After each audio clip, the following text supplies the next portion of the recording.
And if, one way or another, this is the end, the Chicago Bulls seem determined to make sure nobody forgets. Game 4, next.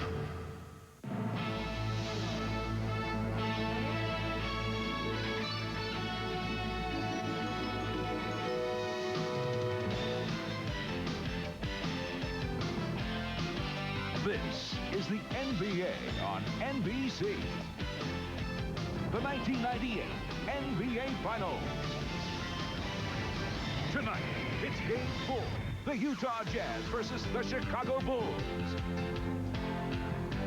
One look at that picture tells you that the Jazz are up against not only a 2-1 deficit, but the whole mystique of the Chicago Bulls. Greg Foster, who was asked the other day what they might try differently in Game 4. He said, how about playing basketball after losing by 42 points and scoring just 54, lowest total in any NBA game, regular season or playoffs? It somehow seems that the Utah Jazz are trailing by more than just 2-1. With Isaiah Thomas and Doug Collins, I'm Bob Costas. Welcome to Game 4. The Utah Jazz have faced adversity before, including in this year's playoffs. In round is going to play Longley. They got almost no production from Ostertag, Foster, and Carr, who variously played the center spot in Game 3. So Jerry Sloan goes with Adam Keefe, who was suffering from the flu early in the series and in fact didn't play at all in Game 1 and sparingly in Game 2. Michael Jordan took just 14 shots, made half of them in the course of scoring 24 points and sitting out the whole fourth quarter in the Game 3 round. Pippen didn't score at all in the second half of Game 3. That was kind of lost in the shuffle, but his presence was so dynamic on defense, it really didn't matter. And let's go to Ahmad Rashad. All right, thanks, Bob. The atmosphere in the Bulls locker room has not changed in the last 3 games. Lose confidence. The only thing that has changed, I don't think that they feel like they're underdogs anymore. Michael Jordan told me that this is a very dangerous game because they have to worry about being overconfident because of the outcome of the last game. But like you said in the opening, Bob, it's about winning 4 games. Michael said they're only 2-1 right now. Now, as far as Dennis Rodman is concerned, he says that we accept Dennis Rodman with no reservations. Dennis Rodman is family. And you know what? Jim Gray's also family, and he's also down there getting ready to tell you about Utah.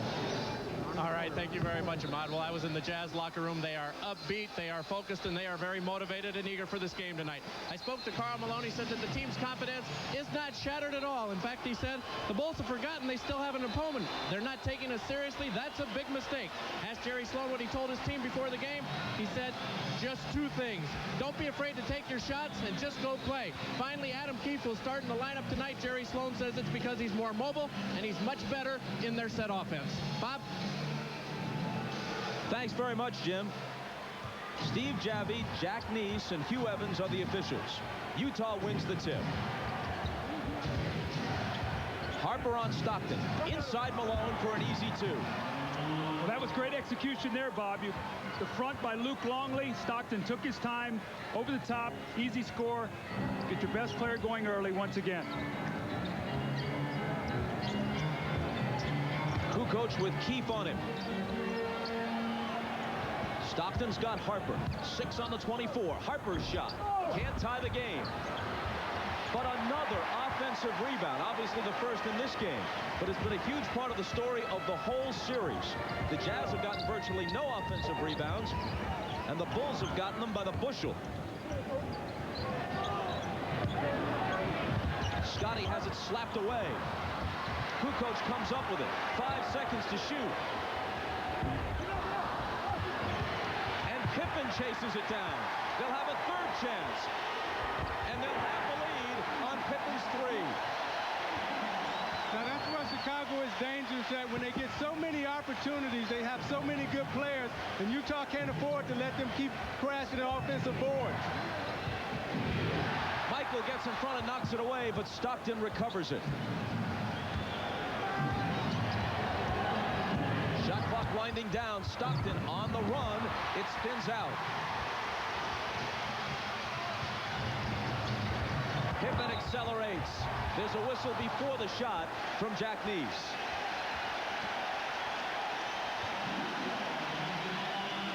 Adam Keefe picks up number 1. Now Keefe will have a tough time guarding Pippen or either Kukoc because of the foot speed. They'll be able to penetrate and go by him, and also Chicago will look to exploit their height advantage inside on the post. Michael backing Hornacek down and missing his first shot, but Pippen to the offensive glass, and there's a Utah foul. Well, I know right now, Bob, that Jerry Sloan is not a happy man. They've done an excellent job defensively, but your defense is not in until you rebound the basketball, and they've got to rebound the ball. Multiple shot opportunities allows you to shoot a lower percentage and still be able to win the game. Stockton's first foul. Jordan from 20 gives it up instead to Harper, gets it back and lays it in. See, Michael is so good at giving the ball up, and then he doesn't stand. He immediately cuts to the basket, the give and go, the easy basket for Michael Jordan. Hornacek's free and connects on the open J. See, every time Hornacek gets any type of daylight, he must take the shot because he's been hounded by Jordan, and he's not going to get that many good looks. Kukoc around Keefe. Misses the double pump, and Adam has the rebound.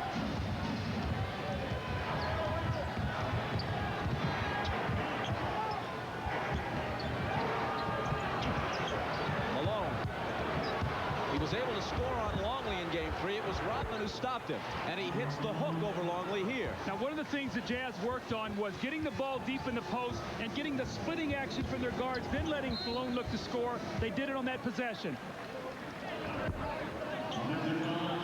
And an offensive foul on Chicago. Jordan picks it up. It's his first. So the Jazz leading 6-5. We played just about 3 minutes.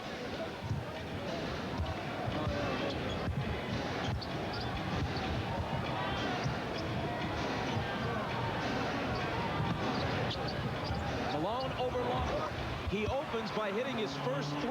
A little lay-in, a hook, and a baseline jumper. If Phil Jackson feels like that Longley's going to be soft on him and give him that shot, he'll immediately come in with Rodman. Which is what he did in game 3.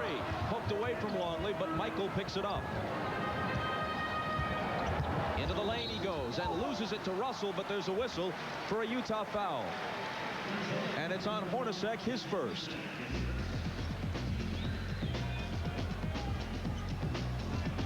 Isaiah, I would say these are pretty stifling numbers when you see what the Bulls are giving up in the last 5 quarters. Really 69 points in that period of time. Back live, Jordan misses the jumper, but that defense is just devastating. But they basically locked into Utah sets, and Utah must score and get deeper in the post where Malone is trying to get right now. Malone with a weak pass picked off by Harper. He was looking for Stockton, and Stockton got bumped off his cut by Harper. That was a nice play. Utah leads it by 3. Jordan, pump fake, double pump, and a miss. But somehow he comes up with it. Again, they're all over the offensive glass, and Pippen converts his second 3. See, when you double team in the post, you leave Chicago open for offensive glass. They double team Jordan that time, and that leaves the weak side offensive player crashing the glass. Tied at 8. Tie game, but the early trends do not favor Utah except for Malone's shooting. Harper with the foul. 4 offensive rebounds here. They do a nice job defensively, but who comes up with the basketball once again? Michael Jordan and the Bulls. He finds Scottie Pippen. That's the second time Pippen has been able to square up and shoot the 3 off an offensive rebound.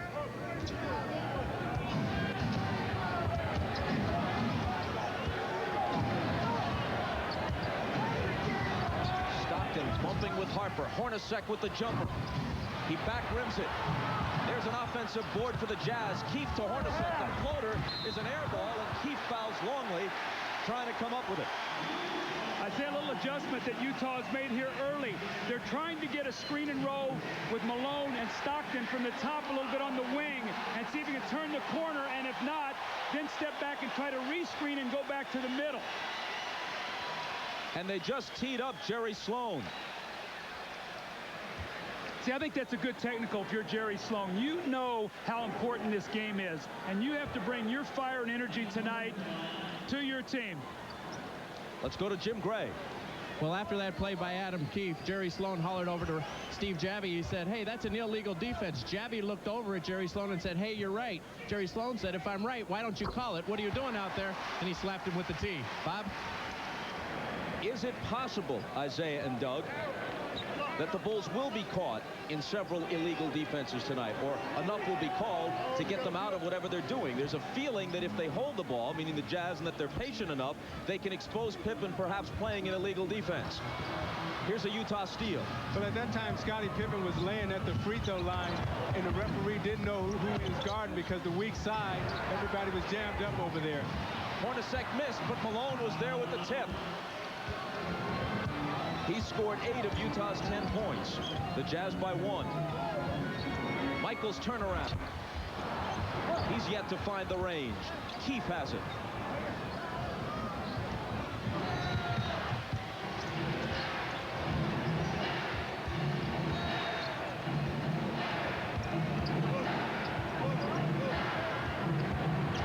Stockton bounces to Malone, who was fouled as he made his move.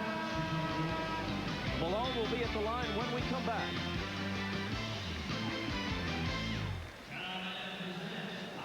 The NBA Finals, Game 5, Friday. This is why Jerry Sloan was upset. The court is divided into 2 halves, obviously. You're going to put the line right down the middle of the floor. Wherever the ball is strong side. Opposite is weak side. Scottie Pippen's foot right there is on the strong side. You have to immediately go double team the ball. He doesn't. That is an automatic illegal defense. That's they have to call that because Scottie Pippen, even 1 foot, allows him to be closer to the basketball to go double team and help on Stockton. After the timeout, Jerry Sloan goes to his bench. Keefe is out. Greg Foster is in. Malone hits the first. After game 3, you got the feeling that all that was left for the Jazz was to put on the blindfolds and ask for a cigarette. But they still trail only 2-1.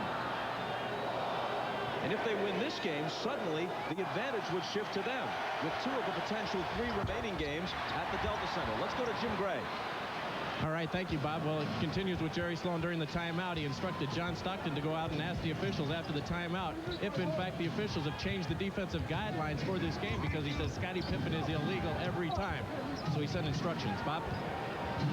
Thanks, Jim. Utah got an offensive rebound off Malone's missed free throw, and here's an almost immediate illegal defense warning. That's why I said that technical, Isaiah, was a good technical. Sometimes you've got to get one just to let the referees know, look, if you're going to let them do that, we're not going to be able to score. They got to play within the guidelines of the defensive rules. And Doug, I love what John Stockton is doing. He's keeping the ball in the middle of the floor, and he's playing on the right side of the court.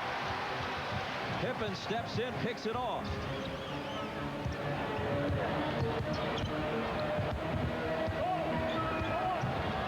Kukoc's pass intended for Longley, deflected by Utah, out of bounds. Chicago has it, 13 on the shot clock. Karl Malone caught that ball in the middle of the floor, and he tried to make the cross-court pass. You saw the quickness of Pippen. Jordan ties the game. Michael has 5, and he's hit 2 of his first 6.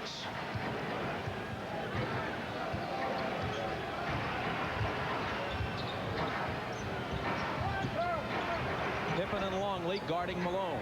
He finds Hornacek. Baseline drive and a bounce to Foster. They love some offense from him. They don't get it here. Rebound Russell. Malone now comes up with it. There's his first miss, but he'll follow. And now Foster. And suddenly it's Utah all over the offensive glass. Well, Isaiah talked about it today to us, Bob. He said you got to get shots at the basket, and that's what Utah is doing here in the first quarter. Kukoc out to Harper.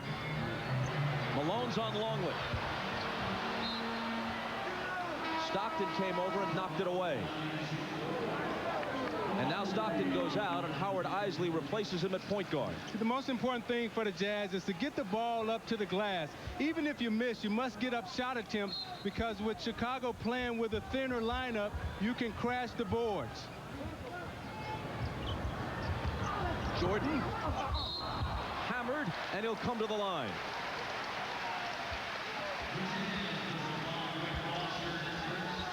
And as he gathers himself, we tell you can log on to MSNBCSports.com as NBA Showtime extends its playoff coverage to the internet. Check out Bill Walton's game previews and email him your playoff questions. Plus, click on in-depth video features from NBC Sports. And tomorrow, Zeke, you will be on that website at 1 Eastern, 10 Pacific at MSNBCSports.com. How do I do that again? How do I talk to Isaiah tomorrow, Bob? I got to call and find out what's going on. That would be MSNBCSports.com. Okay.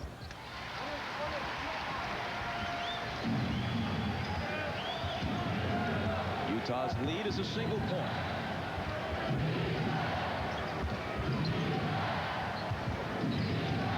Malone out to Hornacek, guarded by Pippen. Carl again, Longley all over him. 4 seconds to shoot. Isley's going to have to get it up there, and it's way off the mark, an air ball, and thus a 24-second violation. So Karl Malone has gotten off to a good start, but the rest of the Jazz right now is only shooting 2 for 8. The rest of his teammates must get involved and must put some points on the board to help Karl. Does that sound familiar? Yes, it does.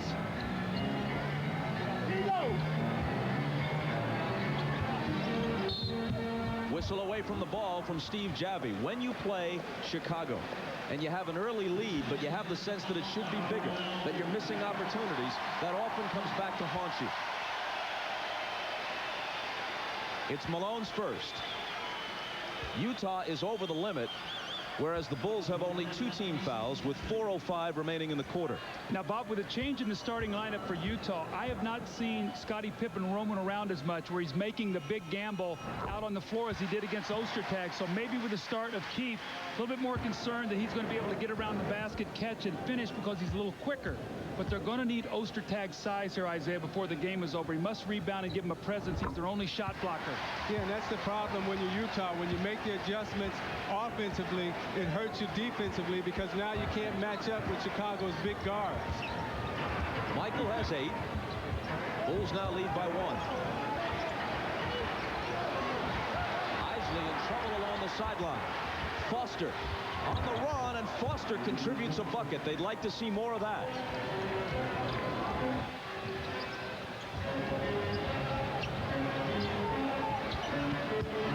Right to Michael. Around Hornacek with the scoop. Bob, he is so powerful inside. He just punishes you. Hornacek is in good position, but Michael is just too big and quick.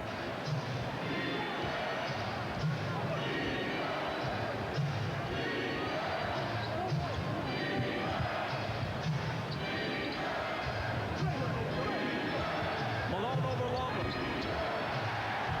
Rebound Jordan.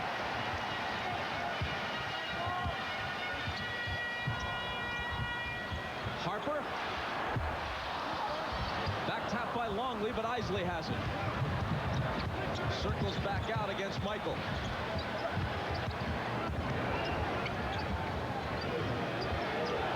Foster for 3. Almost hit it, but I don't think that's what they had in mind. Anytime you hold the ball like that, very seldom will you ever make a shot, because you're not in rhythm to shoot the ball. Utah got to be very careful right here. They can't get seduced into a running game with Chicago. Kukoc with room. See, this last 2 minutes and change is going to be vital for Utah, and I think Jerry Sloan knows that. He cannot let the Bulls finish big here. There'll be big problems. Kukoc's first basket gives Chicago a 3-point lead.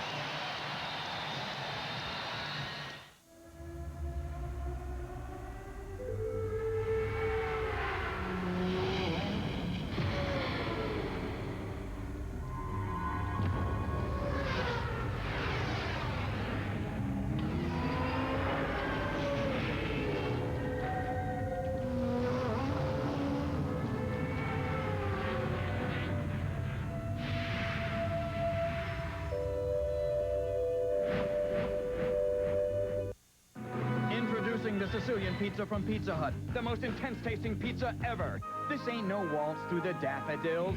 It's a sprint through a minefield with 4 corners.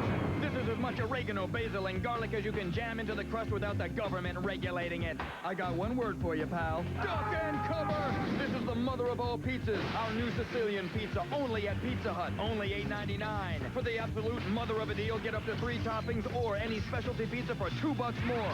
Can you handle it? Mom, when are we gonna get there? How many more miles? Ever since you started traveling, it's been like this. You're left hanging with no idea what's going on. That's why United Airlines provides up-to-the-minute information at the gate. Can I go to the bathroom? Especially when there's a delay. It's just one more way United is rising. So I guess I'll be seeing you soon. Mom, for me or you? Here you go. Thanks, boss. Nice boxers. You're fired. Well, it isn't Tom, the guy who stole my girlfriend, dressed in women's clothing. Susie's gonna love this.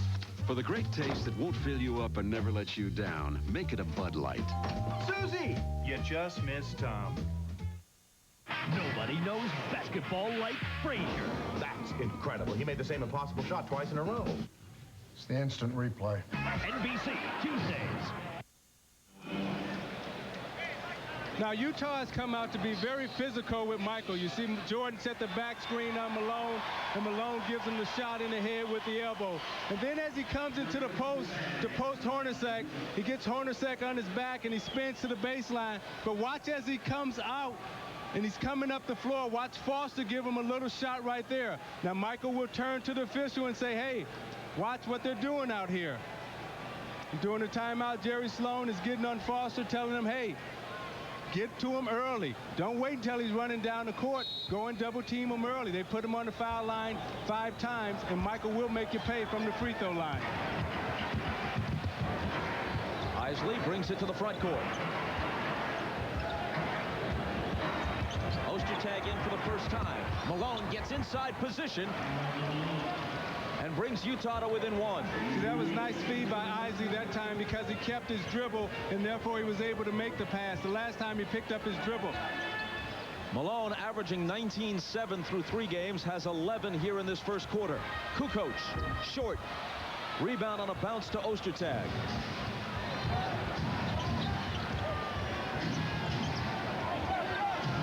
Again, it's Malone inside. A second try. And this time he'll be coming to the free throw line or not. He traveled. He traveled. Now, twice, Isaiah, they've been able to lob over the top. The first time, Karl Malone was able to convert, so he was able to seal. And as you said, Isley makes a nice pass over the top. A catch and the finish. The next time, he has another great opportunity. Once again, the seal. Michael runs by him. Looks like he's got a point-blank layup, but Longley at the last minute changed the shot on it and then forced him into a travel after the offensive rebound. Behind Longley's screen, Michael misses. Rodman in for the first time, keeps it alive, and Pippen claims it.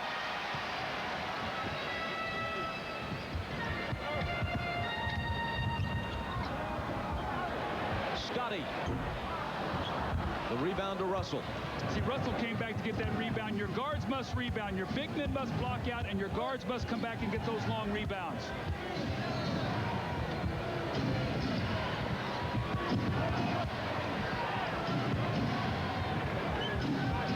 Isley given room behind Malone's screen. And Utah takes a 19-18 lead. Bob, that's the split action that I was talking about. Malone stayed in the post. They run the split. That's a staple of their offense. They had gotten away from it because Malone was stepping out on the floor looking to score. Pippen, his third three-pointer of this first quarter.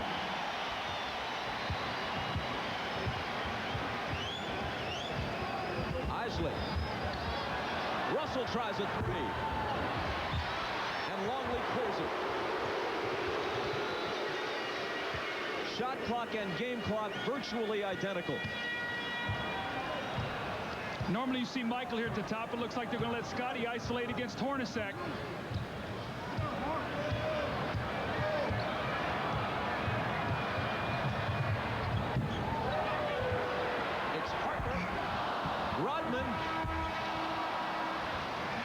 buzzer but missed the shot. After one, Chicago by a basket. And you're watching the NBA on NBC.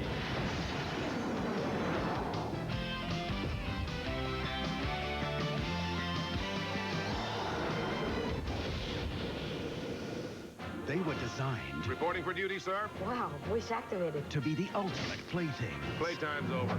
But now, they're the ones toying with us. Troops, deploy. No mercy. Incoming! Beads at 12 o'clock. How about some R&R, sir? No surrender. No warranty. I'm pretty messed up, sir. Small soldiers. Everything else is just a toy. This film is not yet rated. Starts Friday, July 10th. Medic! Sometimes I dream That he is me. got to see it how I dream to be. Boom, boom, boom, boom, boom. I dream I move. I dream like Mike. If I could be like Mike. If I could be like... What's up, Mike? I'm not going to sing. In closing, Todd, We think it's extremely insulting. that some people get the best A equipment, think pad. but we have to schlep around these slow, ugly, cheesy pieces of... You can't write that. So nice working for you, Todd. Enjoy the rest of your silly political little life. What are you doing, Phil? Period set. It's your new ThinkPad. Unsend. Unsend. ThinkPad. It's what they want. And now you can afford to give it to them. Introducing the most luxuriously appointed Acura ever made, the RL Special Edition. With distinctive features like heated, leather-trimmed seats, a 6-disc CD changer, diamond-cut alloy wheels, and accented body panels. However, by design, it is available only for a limited time. The RL Special Edition from Acura, the true definition of luxury, yours. This is the split that I was talking about. Hornacek is going to throw the ball into Malone. He's going to squeeze, and as Scottie Pippen drops, no one is able to switch. A staple of their offense that they'd gotten away from, and now Malone is looking to be a passer. Isley comes off and shoots the ball. He and Stockton are going to have to make that shot. That will be there in the offense because the Bulls don't like to switch. Jordan and Pippen with all but 2 of Chicago's first quarter points. When you score 54 points in an entire game, 19 in the first quarter may seem like a scoring spree, but this is 6 consecutive quarters now in which Utah has been held under 20 points by Chicago's defense. See, I think Utah, particularly Karl Malone, is going to have to start getting to the free throw line. During the regular season, he averaged 10 free throws, and in this series, he's only averaging 6. They need to generate more points on the free throw line, and that'll help him score. Scottie. Chicago by 4. Pippen has 11. 3 3-pointers, and that hoop to open the second quarter. Michael Jordan watching from the bench as the second period begins.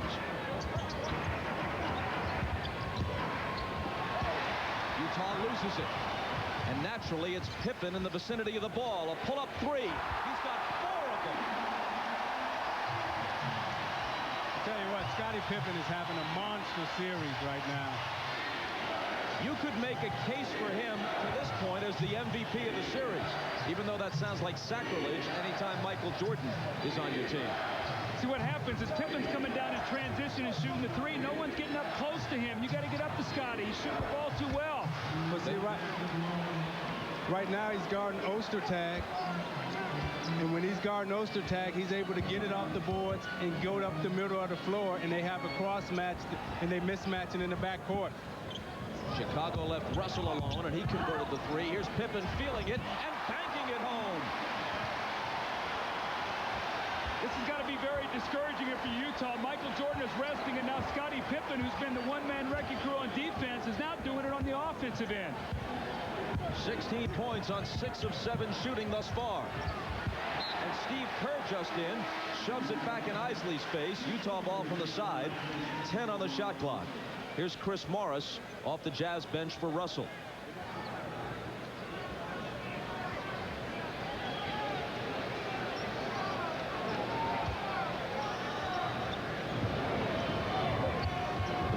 Inbounds to Isley. Against Curry, goes into the lane, throws it up lefty, no good. The rebound is taken by Pippen. He seems to be everywhere. Great feed to Burrell, tipped by Rodman. They don't get the two, but Scotty is all over this game.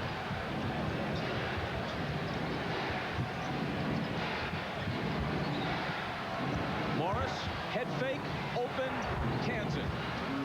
See, the minute that Ostertag came into the game, Scottie Pippen now once again is roaming around that middle. He forced Isley to miss the layup on the last possession. Chicago by 4. Kerr, head of the key, won't go. He hit a pair of late threes in the fourth quarter in game 3, hoping to get on track. Misses his first one here. And a Chicago foul. Looks like Kukoc.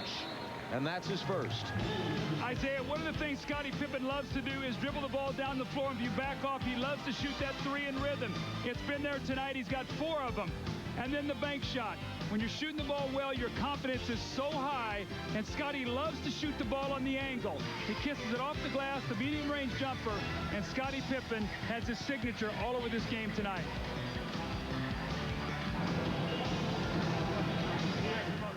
The NBA on NBC is brought to you by Sprite. Image is nothing. Thirst is everything. Obey your thirst. Sprite. By Ford, maker of vehicles that are built to last. And by Visa. It's everywhere you want to be.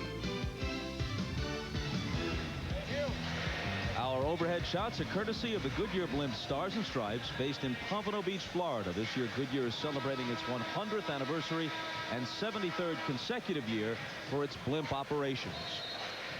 We've talked all series long about the big three and the importance of your scorers getting their shots. Well, Scottie Pippen is getting his shots tonight, and so is Michael Jordan. He steps out and hits the jump shot.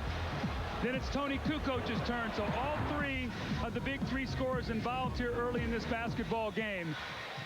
And on the other hand, for Utah, you see only Karl Malone with 11. Hornacek and Stockton have only combined for 2 points. That spells trouble as this night goes along, Isaiah. Yeah, I think the point guards for Utah must play well and must shoot the ball well. They got to get into the lane and penetrate and create some easy opportunities. You remember in game 1, they combined for 32 points and 18 assists, and they got to recreate that here tonight.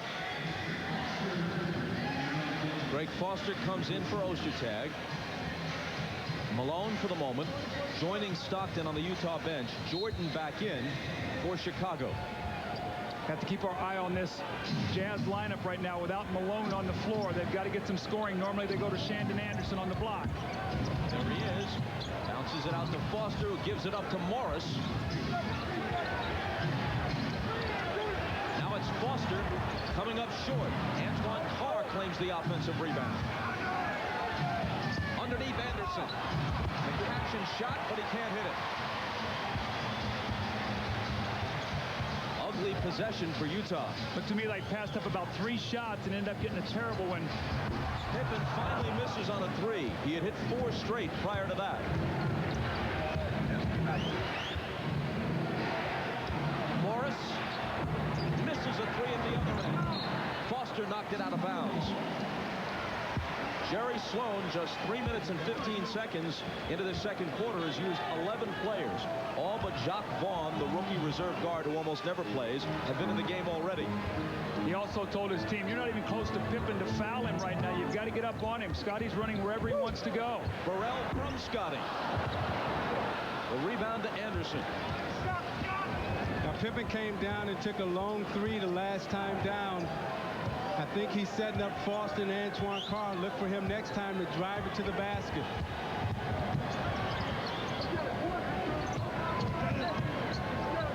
Carr, the veteran, misses the 20-footer. Loose ball saved in by Burrell.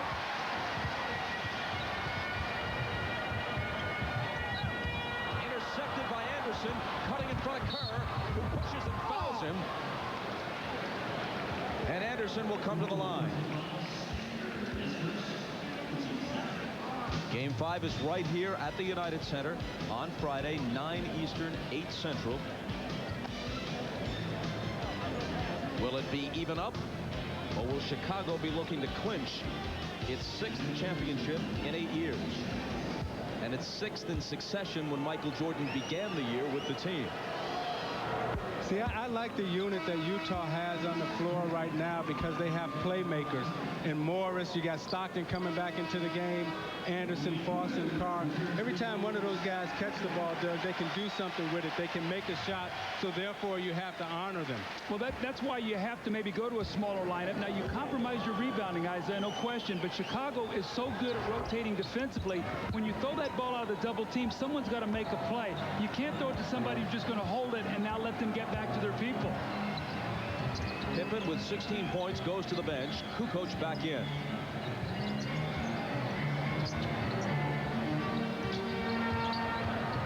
Kukoc from Kerr. And it's Chicago by 4.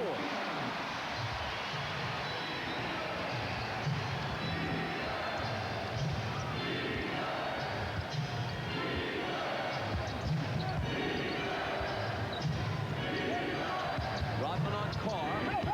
Anderson baseline. And it'll go against Utah on the offensive foul. Anderson's first. Well, they run the split again. And Shandon Anderson has the jump shot, but he doesn't trust himself. He comes off wide open right there, and he's going to try to drive it into traffic. You've got to shoot the open jump shot. Chicago does a great job collapsing on the basketball.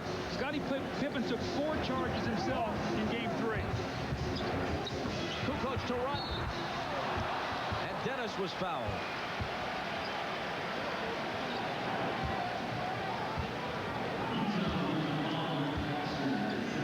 It's Foster's second. Stockton back in. Now you look at the game time, the actual minutes that he's missing in terms of 8:53 of game time, but he actually got 22 minutes of rest. And for John Stockton at his age, that's crucial. Now he's got to come back into the game and assert himself again, keep the ball in the middle of the floor, and keep attacking. Well, Isaiah, as important as this game is right now, Jerry Sloan is only going to be able to rest Malone just a few minutes. He's going to have to get him back on the floor because everything on their offense goes through him. And I'm with you. Stockton has got to shoot the ball. That was the first point by any Bull other than Pippen, Jordan, or Kukoc. The Rodman free throw makes it 31-26. Carr from Stockton, spinning into the lane, finding Keefe, and now Anderson, who misses the 3. Tip to Keefe, who's fouled by Kukoc. That's 2 on Tony. And you're watching the NBA on NBC. Let me tell you a story. Jazz, and we're talking about Isley and Stockton. And look what happened. In Game 1, they combined for 32 and 14, a win. 18 and 14, a very close loss, actually, in the last 50 seconds. But you see in Game 3, only 2 points and 9 assists. That's not going to be able to get it done. Now, what have they done tonight? They've combined for 2 points. Stockton's only taken 1 shot, Isley 3. These guys have got to put some points on the board to relieve the pressure off Karl Malone, make some of those open shots. Here's another stat that doesn't bode well for Utah. They're 1 of 6 on threes tonight and 9 of 36 from beyond the arc in the series. 7 of those 9 came in Game 2. Malone still anchored to the bench with 6:47 to play in the first half. 1 of 2 for Keefe, and Burrell takes the rebound. You can see what's happened, though. Utah's matched the small lineup up with Chicago, so both teams really are going small with Longley out of the game. Malone heading for the scorer's table. Morris fouls Jordan. The only problem with Utah's best offensive team, it happens to be their worst defensive team. And that's where Jerry Sloan is caught in a bind. Do I go with offense or do I go with defense? Because it's hard to match up with Pippen, Jordan, and Kukoc. Malone checks in, and so too does Pippen for Chicago, with Kukoc going out. He only sat out 3 minutes, although he got 13 minutes of actual rest. Kerr open for 3. Jordan runs it down. Chris Morris down in the middle of the floor. Morris is down and hurt. The ball finally out of bounds. It'll belong to Utah. And now they can attend to Morris. When Jordan went up for that offensive rebound, I think he caught Morris in the eye with his hand.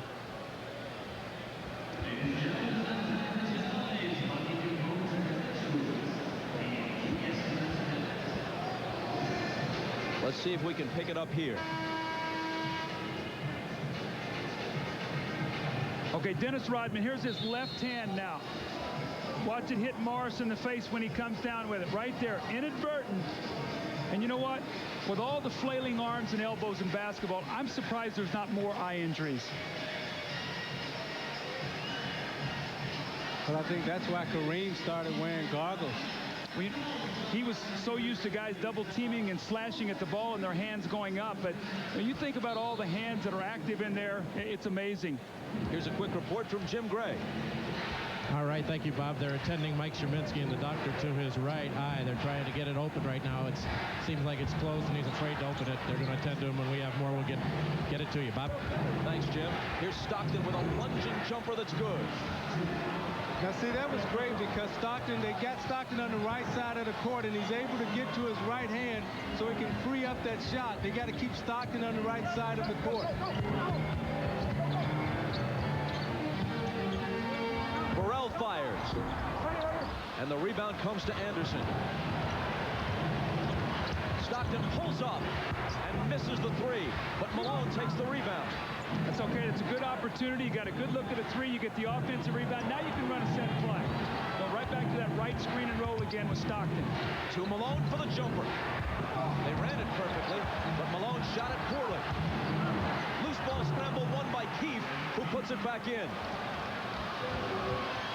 See, I think Utah feeds off Stockton's play. When he plays well, they get aggressive, and offensively, he must assert himself and keep asserting himself. Kerr can't snap the tie, and Anderson skies for the rebound.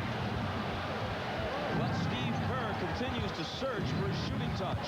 Stockton on the move, banks it in, and Utah takes the lead.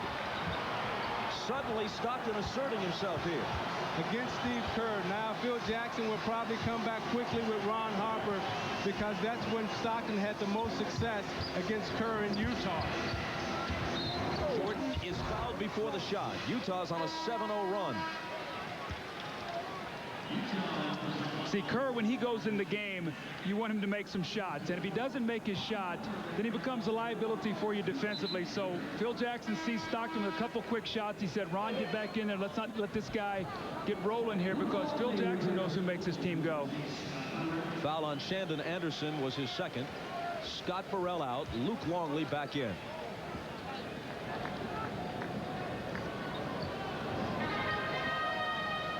Report on Chris Morris, slight scratch on his right eyeball.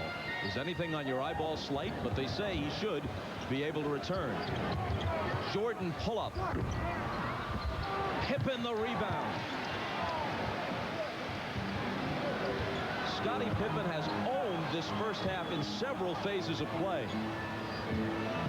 On the glass defensively, and he scored 16. Here he is against Hornacek. Feeding Harper. And Anderson is up on the glass again. Let's see if Stockton tries to attack once again on the open floor. Around Harper. Missed it this time, but he is being as aggressive as possible.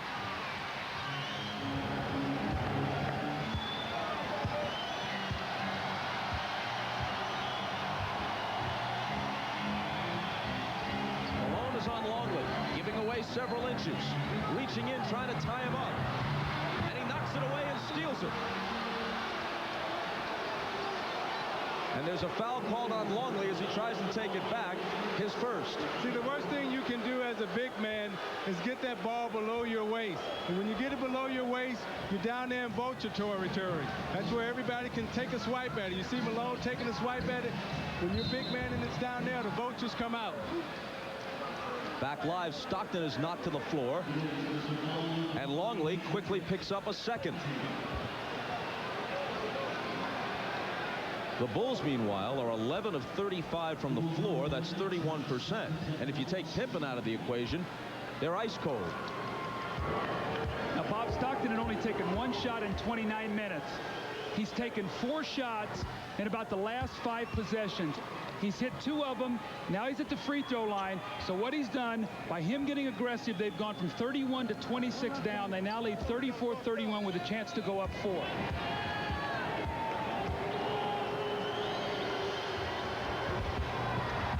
He makes 1 of 2.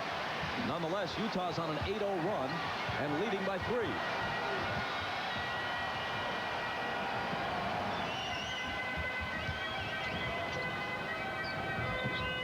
Anderson tries his luck on Jordan. Pass to Harper. Reverse. Ron's first basket. He played a terrific game in Game 3.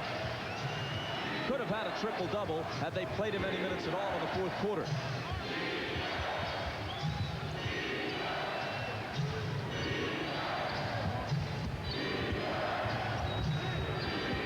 Malone from Anderson over Longley. Spins out.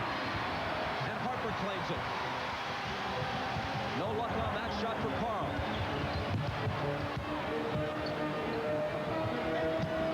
Chicago looks to reclaim the lead.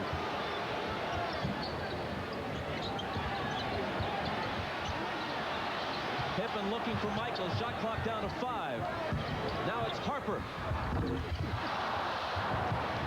Rodman saves it. Pippen grabs it.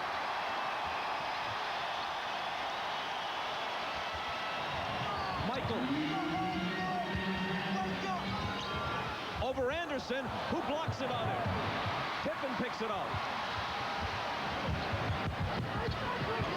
Shandon Anderson with the block on Michael Jordan. Pippen's turnaround. Misses it badly. It comes to Michael, and he finishes it. That just so dispirituous a team, Isaiah. You're playing great defense, and you just can't come up with a rebound. They're just too big for the guards out there, Doug. Every time you miss a shot, you block out, but they just go right over top of you. A whistle from Steve Javie for a Chicago foul, and it's Longley's 3rd now. He's prone to foul trouble, as you know. So you watch the big man working the boards, Dennis Rodman. He hustles forward, knocks it out of Adam Keefe's hand, and that allows this to happen. Scottie Pippen to get it on the low post, turn around, shoot the bank, and he misses. But you see on the double team, there's nobody guarding Jordan. Jordan turns around, banks it right in. And you're watching the NBA on NBC. How can I help you, sir? Hi. You're being held up. Get your hands in the air! In a dangerous world. I'm a federal marshal and you're under arrest. A life of crime. Put the gun down. Is better. Hatchet man. Than no life at all. You know they're gonna set us up. I get that feeling, yeah. If I were you, I'd get up and run. George Clooney, Jennifer Lopez, Out of Sight. Rated R. Starts Friday, June 26th at theaters everywhere. Now save big time on the trucks that work big time during the Ford Big Time Sales Event. Get the biggest savings of the year on the biggest, toughest trucks ever built Ford Tough. Like up to $1,750 in savings on Ford Ranger 4x4s.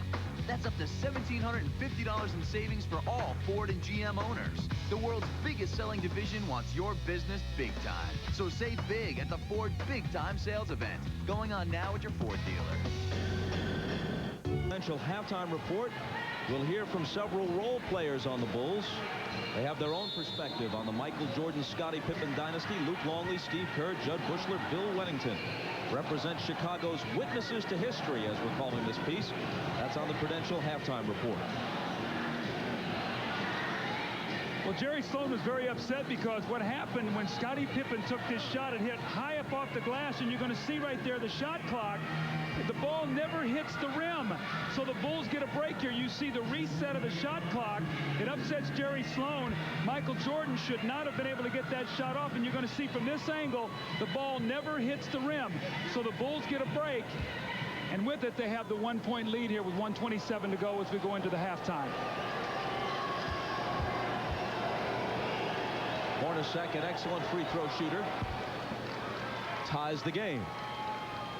See, Bob, if you remember in Game 3, it was a 10-point game when Pippen picked up his 3rd foul with 2 minutes to go. And the Bulls went on a 10-2 spurt to break the game from 10 to 18. That was a crushing blow they never recovered from. Utah right now must stand tall here in this last 27. They've had an excellent first half. Well, remember, these teams have played a dozen or so games over the last 2 years, regular season and twice in the finals. And the game that's the aberration is game 3. Most of the games have been close. Utah's had a chance to win most of the games, and they've won a fair share of them. From 20, it's Michael. Finally finding the range on his jumper, which hasn't been there for the most part in this first half. After Karl Malone's 4 for 4 start, he's 1 out of his last 6 shots. But the good thing about it is, Bob, he's shooting the basketball. That's important because then you can get some offensive rebounds. They have 11 second shots.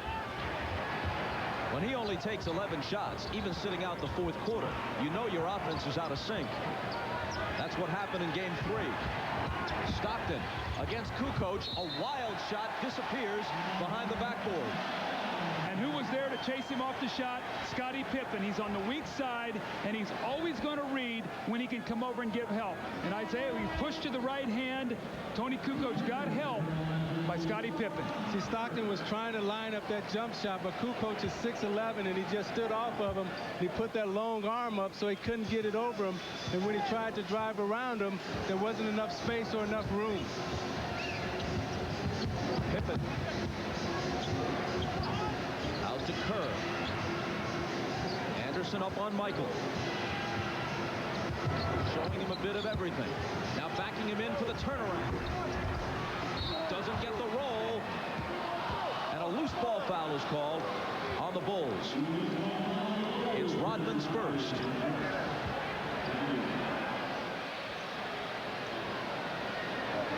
And Chicago's over the limit. Tomorrow night on NBC, must-see TV Thursday begins with Friends, and after Veronica's Closet, it's Seinfeld, followed by Just Shoot Me and ER. Must-see TV tomorrow night on NBC. Now, what Utah must remember now, Bob, in the last 15.6 seconds, they have a foul to give. And, Doug, this is exactly how Utah must play. Slow the game down, get to the free throw line, and not let Chicago get into a run-and-gun type of basketball game. Keith, the 6-year veteran out of Stanford, misses the first one.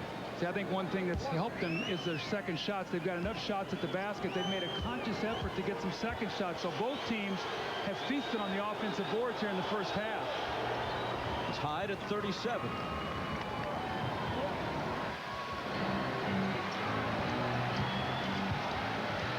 Jordan walks it out of the backcourt.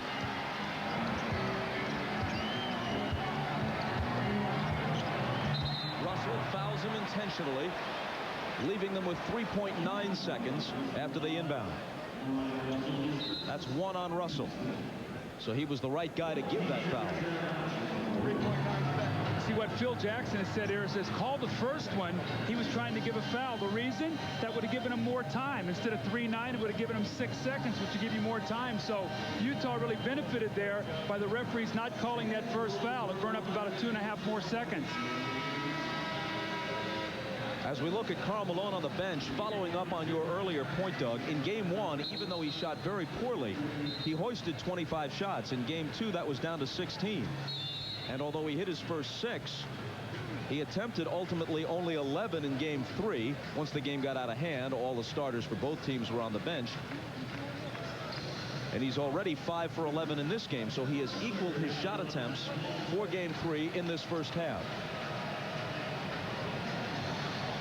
Now, I'd love to step Michael back and throw to the weak side, let him catch and isolate, and look for the quick shot.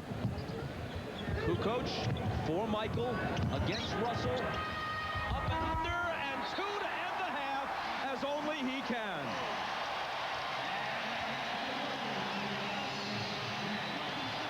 Well, it's only a 2-point difference. And Utah played an entirely different first half than they did a few nights ago. And yet that's not the kind of exclamation point you hope for if you're Jerry Sloan. That's the old play that Chicago likes to run. Get it to Michael. Michael, do what you do best. Be Houdini. Get out of that trap and get us 2 points and give us a 2-point lead going in. Jordan and Pippen each with 16 first-half points. After these messages, we'll hear from Chicago's witnesses to history, the 4 Bulls looking for their 3rd NBA title with Chicago. You're watching the NBA on NBC. Peter Vesey will join me with NBA News in our next segment. But we start with the possible breakup of the Chicago Bulls. Even as they attempt a repeat three-peat, there are strong indications that this could be the end of the Bulls dynasty. We spoke with 4 players who are all working on their 3rd title with Chicago. Each of them has been a witness to basketball history. And now, your Chicago Bulls! We were driving down for Game 7 against Indiana, and Judd and I were on the highway, and he says, this could be our last drive downtown. I said, please stop right now. Don't start talking about that, because I'm trying to put it all out of my mind and just enjoy it, have fun, and then when it's all over, I'll sit back and reflect on it. Game 7 against Indiana, some of those emotions came out of me when they were announcing the starting lineups, and Michael came out, Scotty and Dennis and these guys. I'm thinking that this could be the last time I'm in this lineup with these guys. I get to throw Michael Jordan a high five.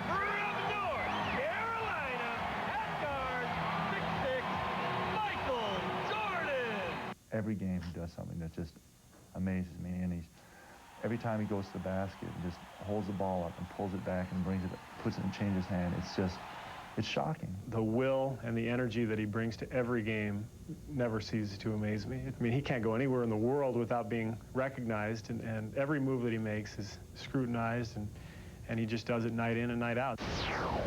When he's practicing hard, and if you take it easy, he's going to bring it to you and dunk on your head and look at you and yell at you. Not yell at you in a bad way, but just yell at you. I dunked on you, and come on, you can't stop me. When he does something on the court that amazes you, what do? Turn to someone on the bench and say, can you believe that just happened? I can't tell you how many times this year that I've hit someone on the side of the bench and said, that's the best move I've ever seen him make. You know, and then the next quarter, I hit someone again and say... We literally cannot go anywhere without a huge crowd of people waiting for us. Oh, I love you! I love you! Michael! Michael! I love you! That's kind of wild, getting into a hotel at 2 or 3 a.m. and there's 400 people outside, and you're thinking, why are these people here? To see us go home and go to bed.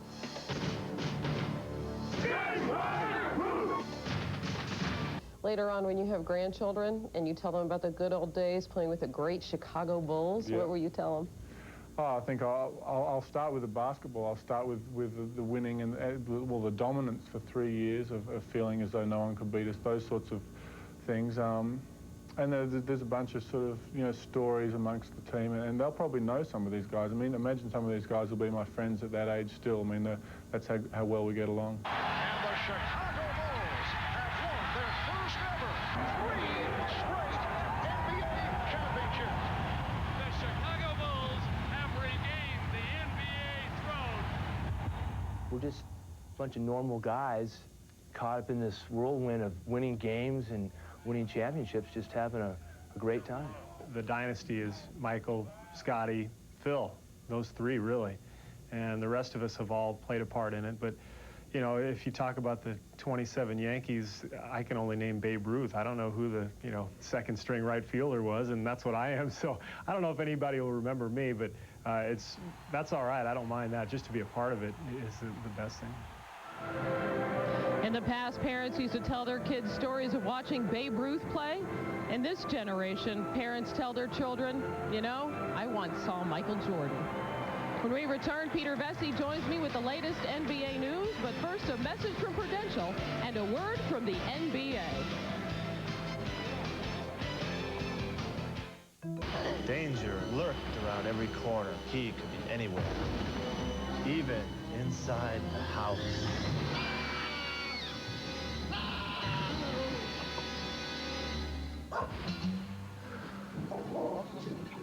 What happened to the monster? Let's read something else. Dad, are you scared? It was a beautiful day. Don't be afraid to read to your kids. Rarely have so many Well, if there was a hangover for Utah from Game 3, it's not much of a hangover. They're within 2 at the half. Doug and Zeke, your thoughts on the upcoming third and fourth quarters?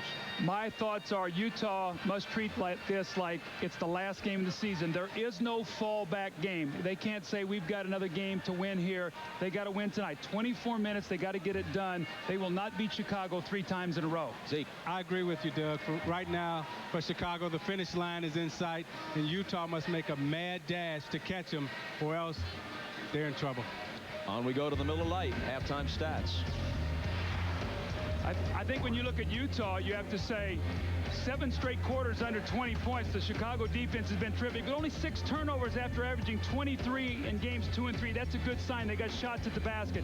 For Chicago, it's been all Scotty and Michael with 32 of the 39 points. The bench did not score a point. Will they be able to win with only Pippen and Jordan scoring tonight? And Karl Malone came out hot, sizzling, led him with 11 points. Stockton got involved with 5. But what I like about Karl Malone is that he scored inside. He started inside. He drifted a little bit outside. He's got to get back in. And for Chicago, Jordan and Pippen, each with 16 and 15 points. But Kukoc must get involved. You look at Jordan's shot chart, scored 4 buckets inside the paint.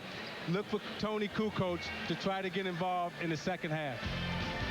And that second half begins right after these messages. 2 points.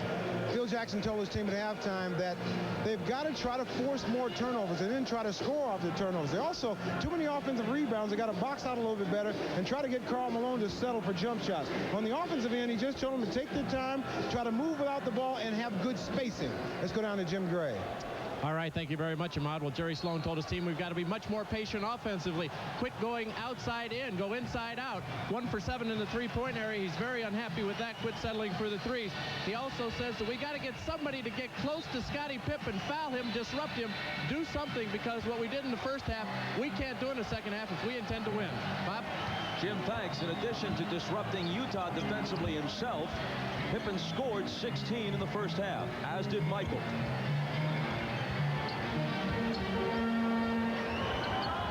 Scotty double team, dishes off to Harper, knocked away from him, 3 on the shot clock. It's Pippen, can't pick up the left off, out of bounds, touched last by Longley.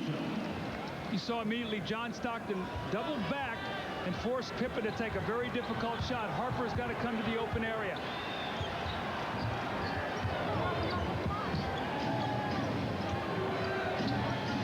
Malone got it. Malone came off that little screen and he set right in the post. And when he didn't get it, he just moved out 2 more feet. Stockton delivered it and he turned it around for the post-up J. 13 for Malone. Tied at 39. And Michael is fouled.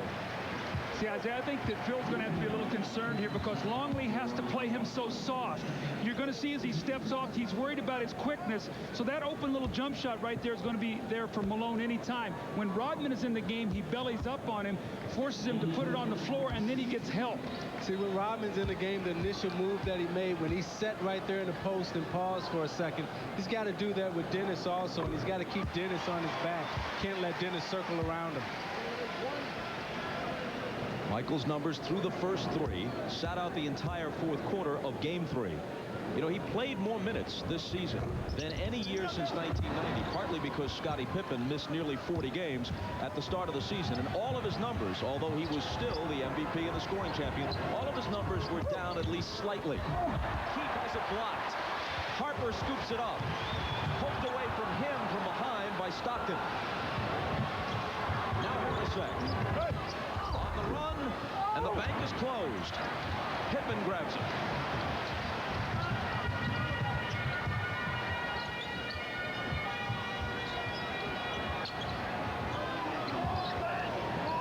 Scotty for 3. I think the Bulls have to be careful. They're starting to shoot an awful lot of threes in this game, too. When they get the ball inside, they can post Michael at any time, and then you can kick it inside, outside to get that 3. Keith from Hornacek. Can't convert. Jordan takes the rebound. Scotty will give him that shot all day, Bob. Pippen, by the way, has missed his last 5 shots, cooling off a bit.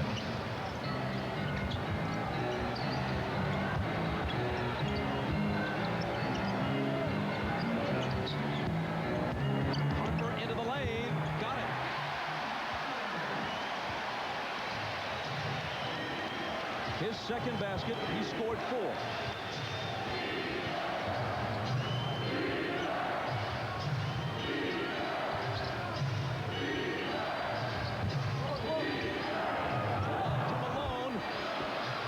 Utah's back to within 1 as Carl has 15. You got to have great pressure on the basketball. That will help take away that lob. Isaiah, you know as a passer, if a guy's going to play you soft and they're going to front, there is no weak side help. And the key was Stockton setting that screen. You see him hang up Longley, and then Pippen has to watch Stockton. You got to be conscious of Stockton. You can't leave him now because he's aggressive. That leaves Malone wide open under the basket. Timeout, Chicago. The NBA. Talk about adjustments. What have they done? They pull this guy out and this guy out so that when Stockton sets this screen, he's going to come off a staggered double. Now watch what happens. It keeps Scottie Pippen involved in the play so that he has to be worried now about Hornacek coming off. Now there is no help on the weak side, so they throw over and get the easy basket. So you talk about adjustments. That's one that you do when you watch tape. And Malone has been able to take advantage as we look at his shot chart. In recognition of this look inside the game, Miller Brewing Company will donate $1,000 to the Thurgood Marshall Scholarship Fund. Now here's the bad news for Utah. Although they trail by only 1, Malone has 15. No teammate has more than the 5 scored by Stockton. So that's reminiscent of Game 3. But now that Stockton is aggressive, what should open the passing lane should open up for him now, because now they have to honor his shot and honor his drive.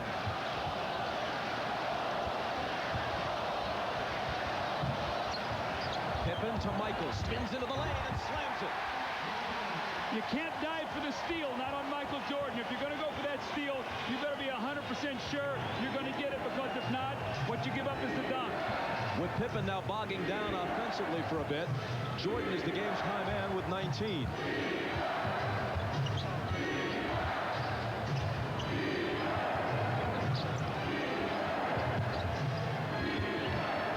Malone snapping through the lane and hitting the hook as he gets the roll. Isaiah Lucas just cannot handle him tonight. Malone is either stepping out and shooting it, or he's taking it by him with his quickness. Look for Rodman to get in here early. Pippen, the head fake on Hornacek, and he connects on the jumper. His first after 5 consecutive misses.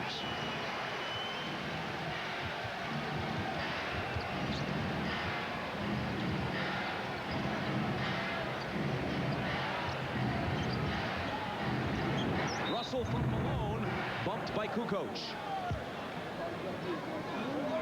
Now you watch Michael Jordan coming into the post. The little brush screen sets in deep.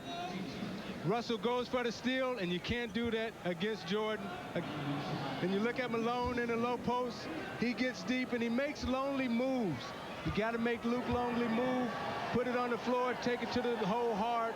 That's what Malone must do against Rodman when he comes into the game also. Kukoc picked up his 3rd. Dennis Rodman coming back out, so chances are Phil Jackson's going to put him right into the game. I don't think you're going to see him sitting over there on that bench very long. See, Karl Malone right now has scored 17 points, but they've all come against Luke Longley. He's got to get some confidence against Rodman. Russell hits them both, a 1-point game again.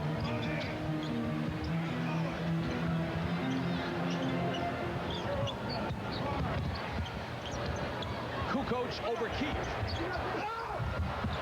Michael takes it and goes to work on Stockton. Hit the side of the backboard for that one. And Malone takes it out of there. Carl again. Not this time. Rebound Scottie.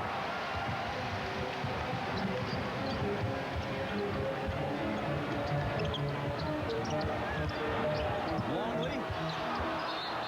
Poking at it. No basket. Jump ball. Well, Luke got away with the walk. They're going to give him a jump ball, but he got caught trying to come with that left hand, and Isaiah, you talked about it. When he brings that ball down, Karl Malone is not a shot blocker. He goes to the strip, and he's done that now twice to Luke Longley. Doug, Bill Walton was the best at keeping that ball above his head and keeping it right up under his chin, spreading those elbows out, turning into the lane for the jump hook. You can't put that ball below your waist. They want to put Rodman in for Longley, so for the moment, Dennis can't check in.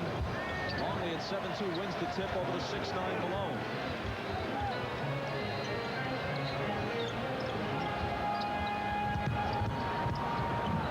Here is Harper. And Kukoc, the beneficiary of his pass. I took it for granted that Malone was going to jump center on the play, and they actually put Stockton in there to jump. So the tip going to Longley was a foregone conclusion. See, Harper's forcing Stockton to that left side of the court again. And he delivers right there with the pass. But Stockton's got to get back to working the right side so he can keep his right hand free so he can make cleaner passes.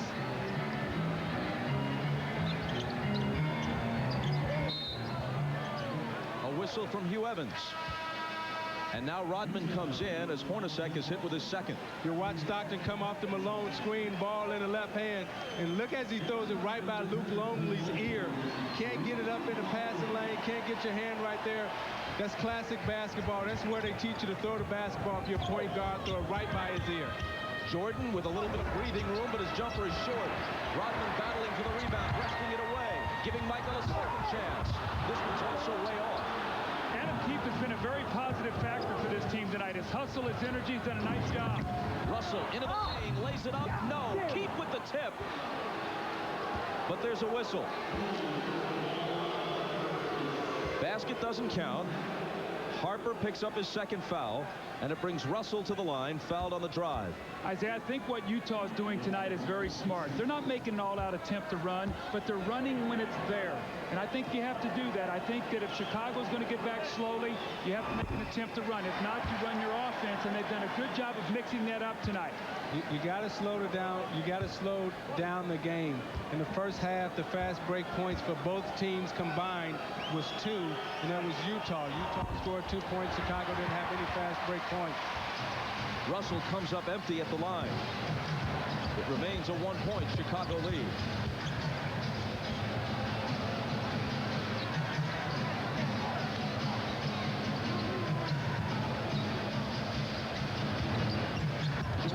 He won't stop shooting, and they'll bring him to the foul line. Hornacek, in disgust, raises his hand for foul number 3. That's one thing about Michael. He can miss 20 in a row. He's coming right back at you. This weekend, the WNBA begins its second season on NBC Saturday at 4 Eastern. A rematch of last year's championship game as Rebecca Lobo and the New York Liberty take on MVP Cynthia Cooper and the champion Houston Comets. Then Sunday at 4 Eastern, Lisa Leslie and the Los Angeles Sparks face Michelle Timms and Cheryl Miller's Phoenix Mercury. The WNBA on NBC Saturday and Sunday at 4 Eastern time. See, Bob, come a game like this when it's a half-court game and you're limited in your opportunities, you got to make free throws. Michael steps up. He makes 2 to give him a 3-point lead. Russell misses 2 free throws. That's a 3-point swing. Yet a chance to take the lead. With Stockton on the bench, Hornacek pounded in the backcourt. Gets it out to Malone, and now Isley. Malone inside. Blew the layup. And a loose ball foul goes against Utah. Let's keep our eye on this period of time. 2 missed free throws and a missed layup. You see Chicago try to pick up the tempo of the game because they don't like a half-court game. So they force Utah to up the tempo, put on a little pressure, put on a little trap. Malone misses the bunny layup, and now they're attacking again. And here is Pippen. Does the game turn here? Well, that's an 8-point swing. You've missed 2 free throws and a layup, and you've given up a layup and 2 free throws. 20 for Pippen. 21 for Michael.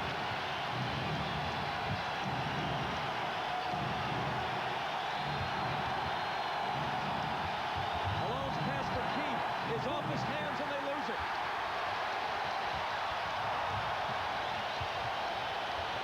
Pippen from Michael, fouled by Keefe. That pass almost looked like sleight of hand. Now you see it, now you don't. Boom, it's gone. See, this is the type of game that Chicago wants. They want a fast-paced game.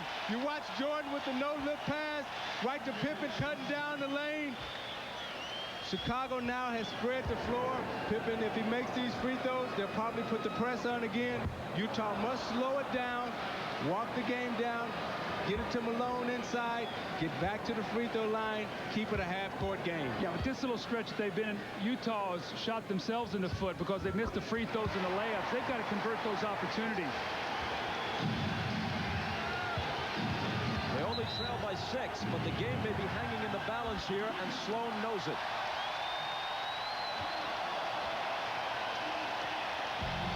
Utah stops the clock with 4:59 to play in the third.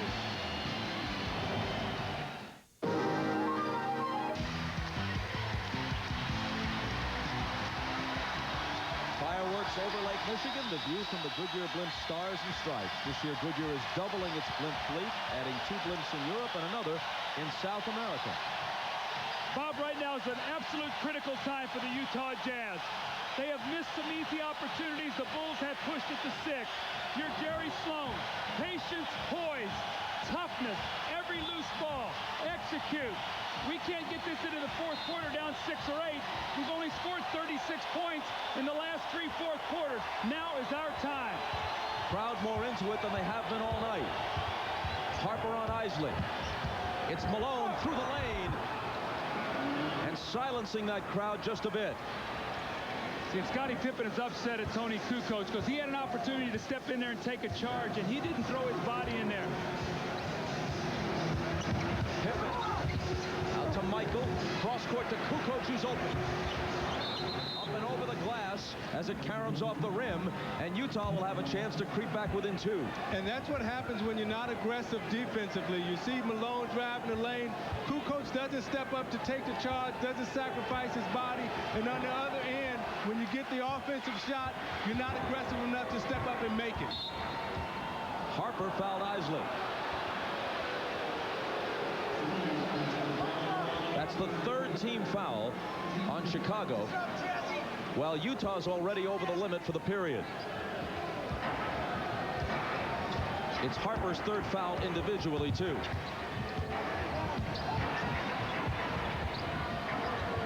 Malone gives it back to Isley. He finds Hornacek, who spins around Jordan and misses. Rodman skies for the rebound. Jordan wants it in the low post against Hornacek. He's got it. And he's got the hoop. 23 for him. And it's back to 6.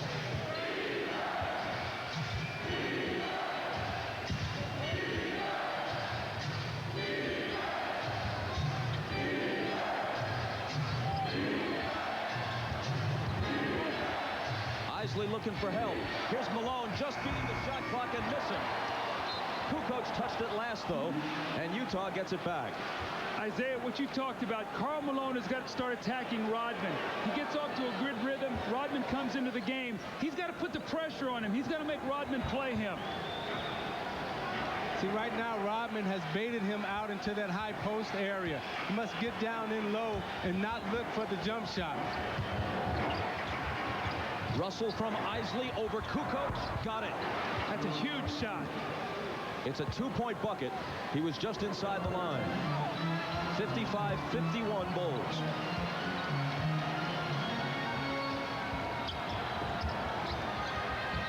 Foster up on Kukoc. Harper from Scotty. A whistle before the shot. But Utah's over the limit, so shots will be taken here. Chicago's defense is going to collapse on any kind of penetration. Look at it collapse. 3 guys. Isley makes the open look to Russell. Pump fake, his foot on the line, and he buries the jump shot. Russell's got to look to make that shot. He's critical. He had a great game 1. Since then, he has not shot the ball well, and it's hurt Utah. See, I think Utah has done an excellent job of taking one of the big 3 for Chicago out of the game. Kukoc has not had the big offensive night, and normally Jordan, Pippen, and Kukoc will get off. Friday on Dateline, the story of Jim Eisenreich.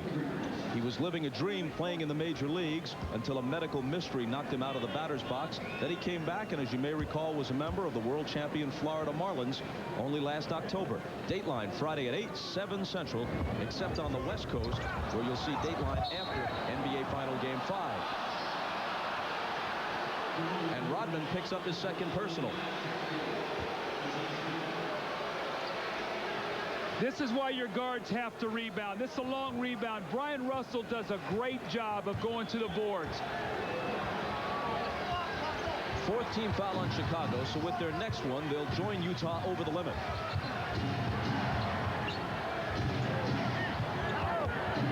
It's broken up and stolen by Jordan.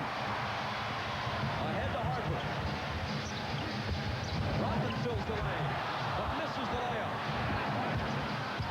Climbing all over Malone, who sheds him. And back comes Utah. Bob, Karl Malone has 12 turnovers in the last 5.5 quarters. He's got to take care of the ball, make good passes.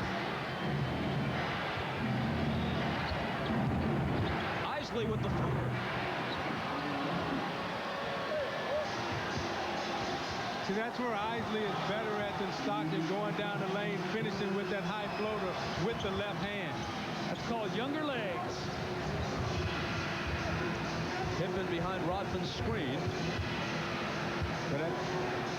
He unleashes it and misses it rather badly. Isley chases it down on a bounce. Michael's waiting back here. Somebody's going to get back with him. If they miss, they'll throw long to him for a shot. Russell was open as they were playing 5-on-4, but it rattled out. Then he retreats and intercepts the pass intended for Jordan. Doug, at the end of the game, I'd rather have Stockton's old legs and old head than those young legs and that young head. Speaking of Isley, his floater again. This one gets nothing but air. And Utah's going to keep it off Chicago.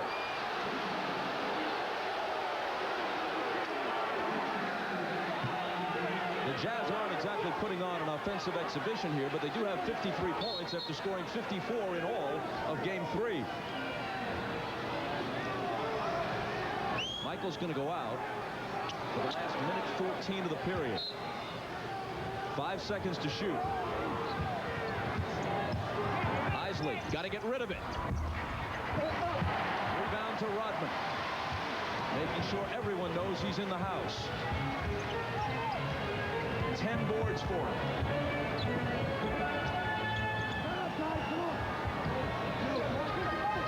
Burrell from Rodman. Count the bucket and bring him to the line. If you're Chris Morris right now, you can't afford to foul that soft. If you're going to foul, you got to wrap him up and not let him get the shot off. You see, Burrell comes off, Morris goes up. If you're going to foul him, foul him. Don't let him get that right arm up to get the shot off. Now he's got the chance for the possible three-point play. Which he doesn't convert as Morris moves in for the rebound. See if they look for a 2-for-1 here. Try to get 2 to the last one shots for Chicago. Isley behind the back line, and he was fouled. It's good strategy there, Isaiah. Break him down, go to the free throw line, make your 2 free throws, then you get a stop. If you get a chance to score, maybe you can go in down 1 into the 4th quarter. That was a beautiful, nice change of pace behind the back, stop and go by Howard Isley. That was just picture perfect, and he caught Kerr totally off balance. There was nothing he can do about that. And Steve picks up his second. Big free throws for Isley. The first of which is good. See, I think Utah, even though they're down 4 right now, they have the tempo and control of this game. This is the type of pace that they want to play at. Now you must sustain that over the next period. A former member of the Rockford Lightning of the CBA, a guy who was cut by Utah once before they brought him back, plus Minnesota and the Spurs now playing in the finals. Howard Isley makes them both. Pippen looked for a quick 2-for-1 and he hits the 3, Bob. Man, oh man. Upping the lead to 6. Boy, how you end quarters in the NBA is so important. Michael ended the half by beating the buzzer with an up and under move that snapped the tie and gave Chicago a 2-point lead at intermission. Big 3 just before the end of the 3rd quarter now by Pippen. Isley, can he answer? Yes, he can. With 7.8 on the clock. Harper looking for a long pass, but Utah regroups defensively. You got to switch on Pippen here, Bob. Off to Harper, who juggles it, and that ends the period.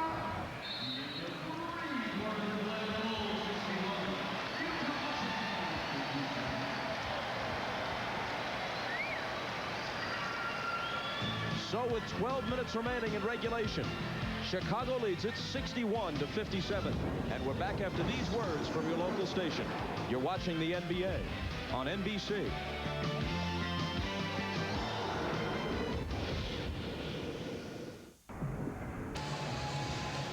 "20 points may not seem like much in a quarter in an NBA game, but it's the first time in 8 quarters against Chicago that Utah has managed as many as 20 points. Jerry Sloan, a 6-time all-defensive selection in his days as a backcourt mate of Norm Van Leer here with the Chicago Bulls in the 60s and 70s, said that the defense played in Game 3 by Chicago may have been the best defense he has ever seen any team play in the NBA in all his years in the league. And he said that watching film of that game was like watching a cartoon.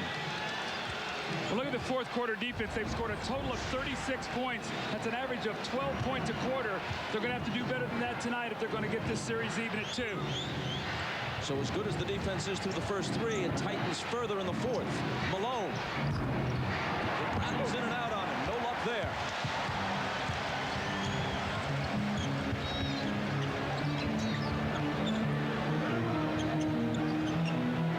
Burrell from Rodman. And the rebound is tipped to Malone. See, no shot blockers in the game right now for Chicago. Malone has got to drive that ball to the basket. Don't settle for that jump shot. Jordan still on the Chicago bench at the outset of the fourth. Russell swings it to Morris. Burrell lost it, but a foul over the back. It's Shandon Anderson.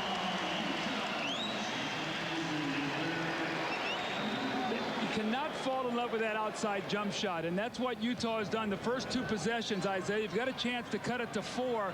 Karl Malone shoots a jumper, and then Chris Morris follows it with a 3. You've had success going to the basket. You got to keep doing it. As Anderson picks up his 3rd foul, Rodman is limping just a little bit. Here is Pippen isolated on Russell, who knocked it away from him, but a foul. See, the difference here, Isaiah, is now Utah gets a foul because Scottie Pippen does go to the basket. And you know how critical it is for fouls in that fourth quarter to get into that penalty early. See, Malone's got to stay underneath the basket. He's got Rodman on his back, but he won't take him. He's got to get in there deep, turn around, and force the action. He can't settle for the outside jump shot. Jordan checks back in. Harper out.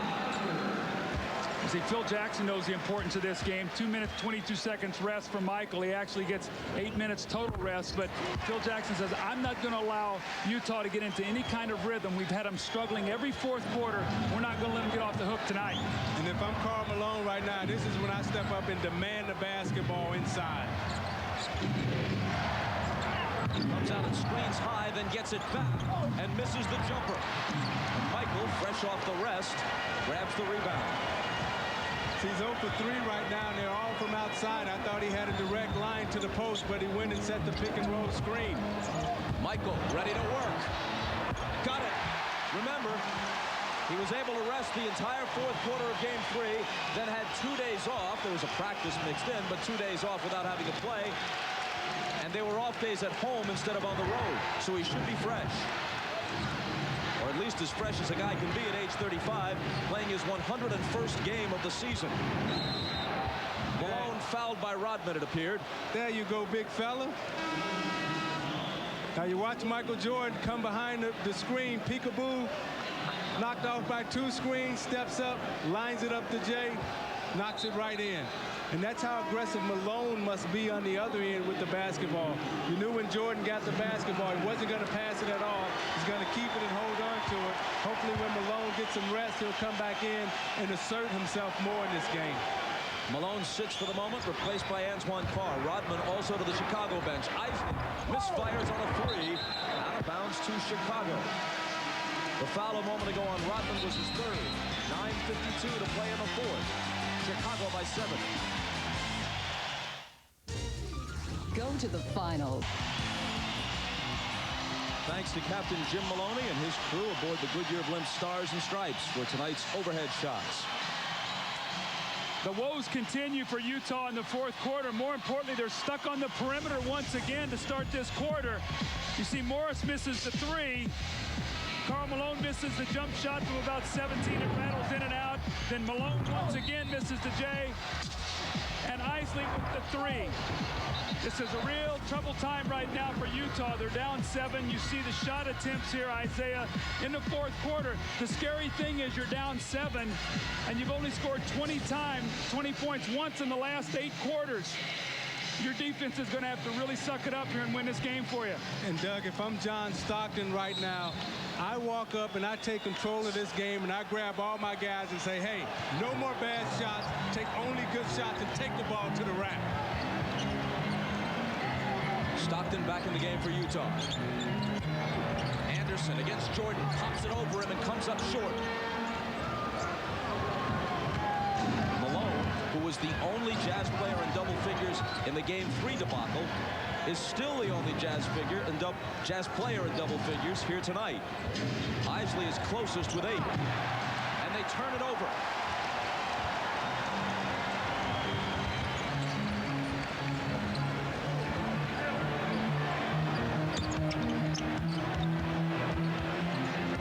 Morris on Scotty.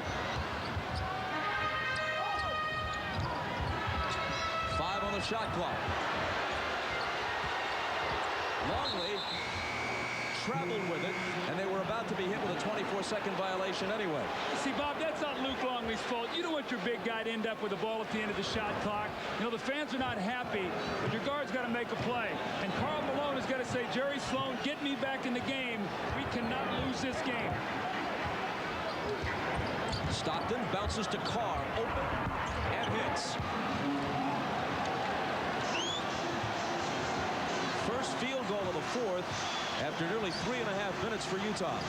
They still trail by only 5. Scottie Pippen wants the ball in the post. Kerr gets it to him. Knocked away by Morris, but a foul. That's 3 on Morris. Scottie to the line. He's scored 25 points tonight. Following the game on most of these NBC stations, your local news, then the Tonight Show. And for those of you who want to continue with coverage of the NBA Finals, switch over to the cable side and CNBC for post-game interviews and commentaries. See, with Scottie being very aggressive right here, taking on the offensive thrust for Chicago, it's allowing Michael to rest. And now Jordan, in the last 4 to 5 minutes, will be fresh. And that'll be tough for Utah to defend Jordan and Pippen in that low post.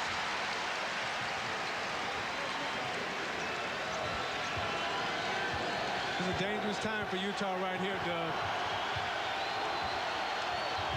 They trail by 7.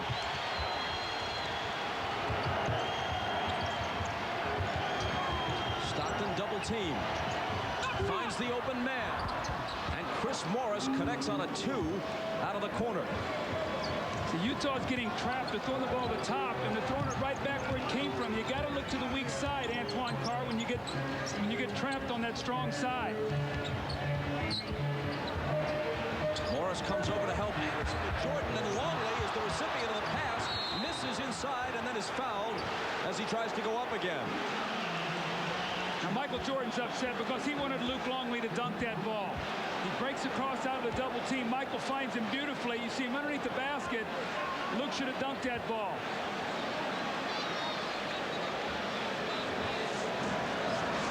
Carr fouled him. Malone is coming back along with Hornacek. Longley, an exceptionally good free throw shooter for a man his size. Hits the first.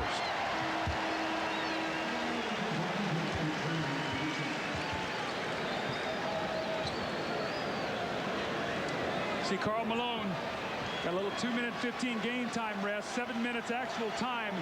It's the biggest 7:45 of he and John Stockton's career right now, Bob. They cannot let this go 3-1 with the Bulls look at an elimination game on Friday. And as soon as Malone comes back in, Rodman pops up off the Chicago bench, and they'll get him in to play Malone. They can't bring him in right away because Longley was at the free throw line. But at the next whistle, Luke will go out, and Dennis will come in.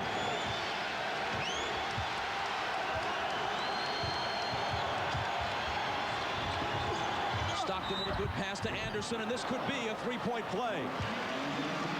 Now that's leadership of John Stockton.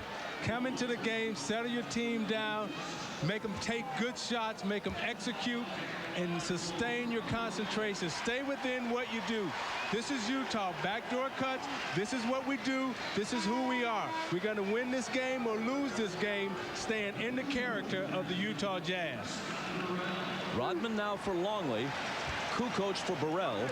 With 7:33 to play in the game, and Anderson with a chance now to draw Utah to within 4.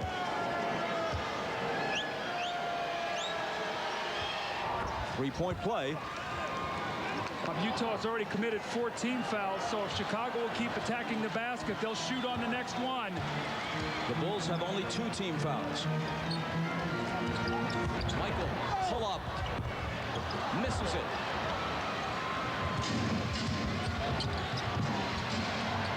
Stockton as they look to cut it to 2. Pippen blocked it. Offensive foul before that. It's Stockton's second. He loves that little move where he jumps into the defender. That time Steve Javie spotted it. Calls Steve Kerr with the off arm.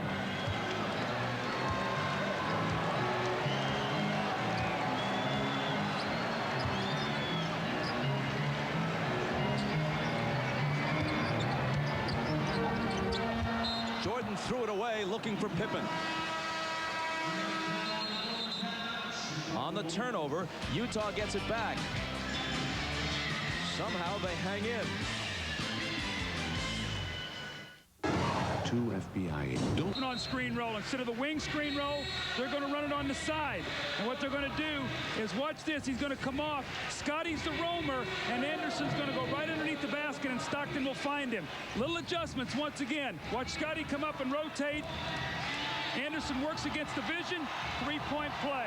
Excellent execution, great adjustment. But Zeke, as you said at the beginning of the telecast, at least one of the 2 other members of the big 3 for Utah besides Malone had to step up offensively. Neither has. Stockton does have 8 assists to go with his 5 points. Hornacek has scored only 4, and he shot poorly. Stockton now with 7 as he was left alone at the foul line. Kerr slipped, and now he's limping. He got buried by Malone's screen, Bob. He came over and just drilled him, dropped him to his knees. I think he caught him right in the thigh. In a dilemma for Phil Jackson right now. Do you stay with Kerr for offense, or do you bring Harper in right now to shut down Stockton for defense? It's a 2-point game, and it stays there as Pippen misses, but Rodman chases it down. And he's fouled as they reach in on him. Now the Worm is a poor free throw shooter. It's a pet play of Utah going over. You see Stockton coming off, and Malone looks like he caught Kerr right in the thigh with the knee. Bob, I don't think this is a bad foul. That's the 15th foul, so Rodman is shooting 2 free throws. So I don't know whether Utah realized that and took the foul and said, you got to make a couple free throws. Let's quickly check with Jim Gray.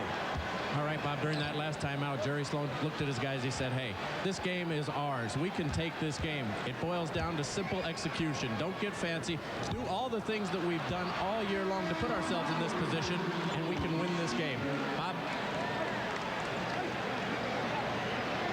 Isaiah, your answer? What's Phil Jackson going to do? He's going to go defense. He's coming back in with Ron Harper. Gets the bounce on the second one. A 55% free throw shooter. He's able to tack on a point. 69-66 Chicago.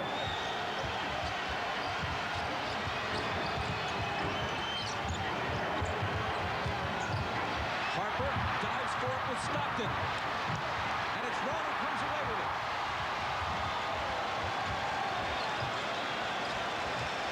Well, Harper makes his presence felt. The first possession, he forces a turnover. That's just great defense by Ron Harper. Jordan around Morris, and Malone fouls him.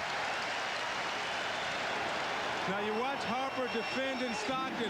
He's much bigger, so he's able to stay on him. He's forcing him, dives for the loose ball. Stockton, I believe, right now is getting frustrated.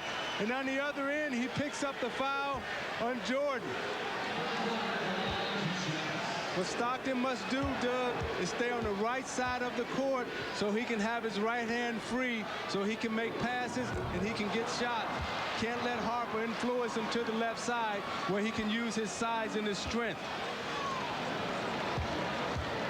With the exception of game 3, where he shot 7 of 14, Jordan continues to need many shots to get his points, and here he misses both free throws.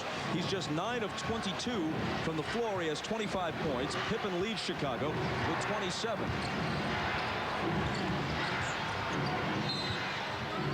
And Hugh Evans blows his whistle.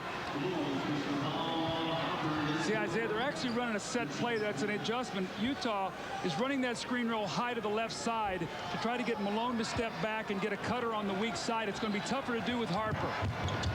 Anderson from Malone lays it in after Harper's 4th foul. Gave Utah the ball on the side, and it's a 1-point game with 5:25 remaining.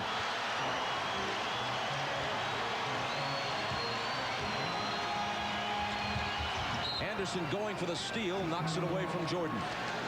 You know, Anderson has been doing a good job on Jordan. He's making him work. He's made him work all night long, and right now he's getting a little bit more aggressive, starting to gamble a little bit more because he feels that he has Jordan's number right now. We'll see about that. Jordan on the dribble. Kukoc is open, but it's short, and Stockton takes the rebound away from him. To Morris on the run. Utah claims the lead. No time for celebration now. You got to get back and dig in. It's a 5-minute game. Your season's on the line.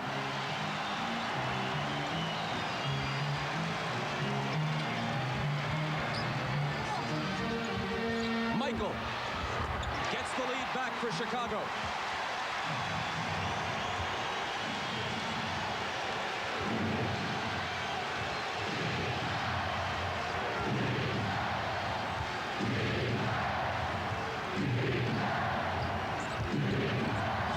Bumped by Harper.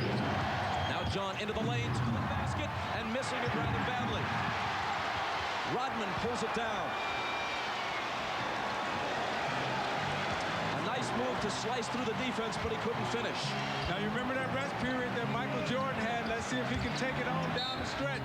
Harper missing off the glass, but a Utah foul. It's on Stockton, his 3rd. Great give and go on the sideline out of bounds play. Tony Kukoc turns his head, and Shandon Anderson goes right to the basket. And then on the break, John Stockton, we've seen this all through his career. The one-hand pass off the dribble. Morris running the lane beautifully. The finish gave them a 1-point lead. Michael comes back, hits the shot to put it to 1. Now Harper's shooting 2 free throws to try to push it back to 3.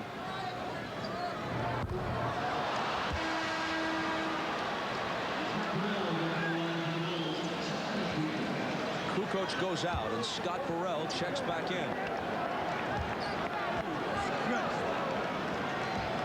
If Utah wins this, suddenly, after all the talk of doom and gloom following game 3, if anything, you'd think, though it would be tied at 2 in that scenario, they would have the small edge in the series with potentially 2 of the remaining 3 at home.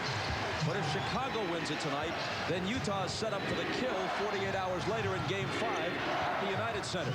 That's how much is riding on the next 3 minutes and 54 seconds.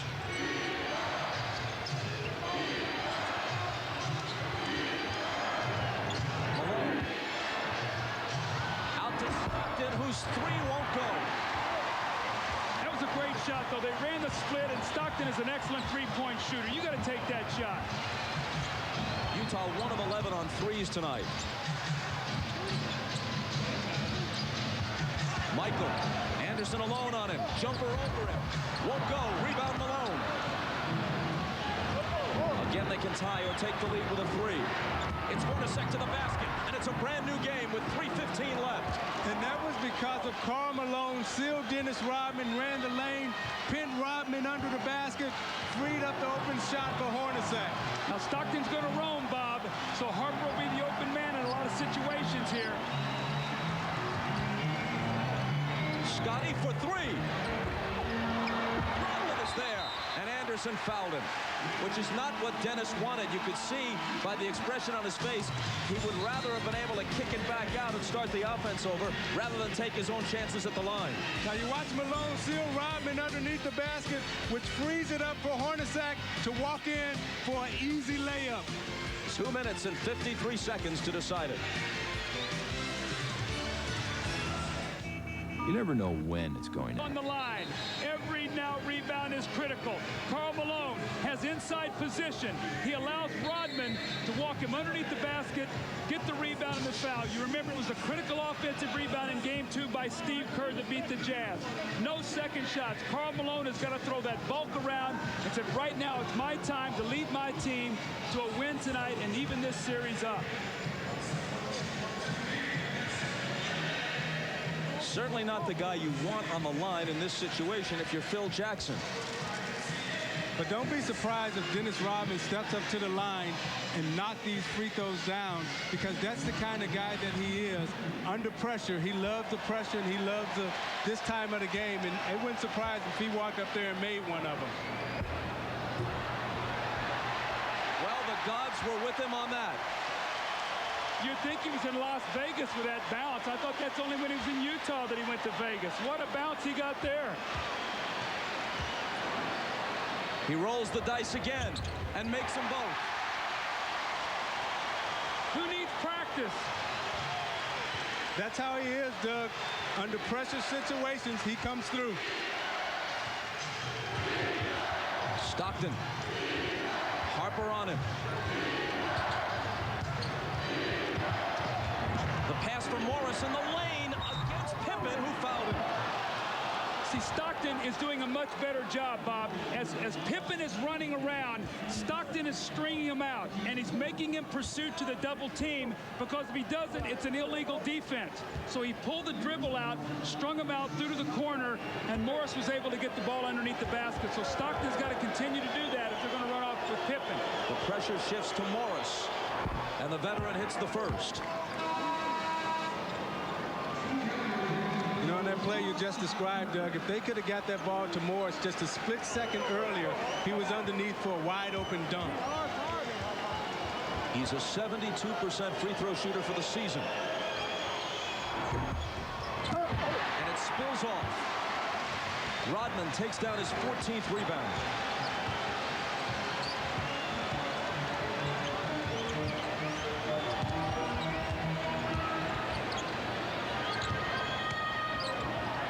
Who's done a good job defensively on Jordan. Michael tests him again, and this time gets the hoop. Remember, Anderson's playing with 5 fouls.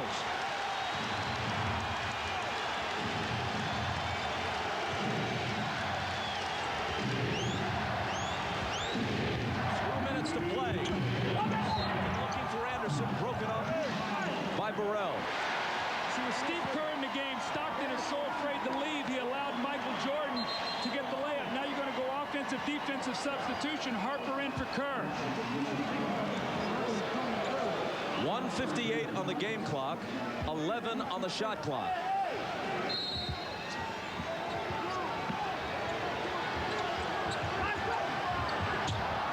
Into Morris for the dunk as Jordan got there late.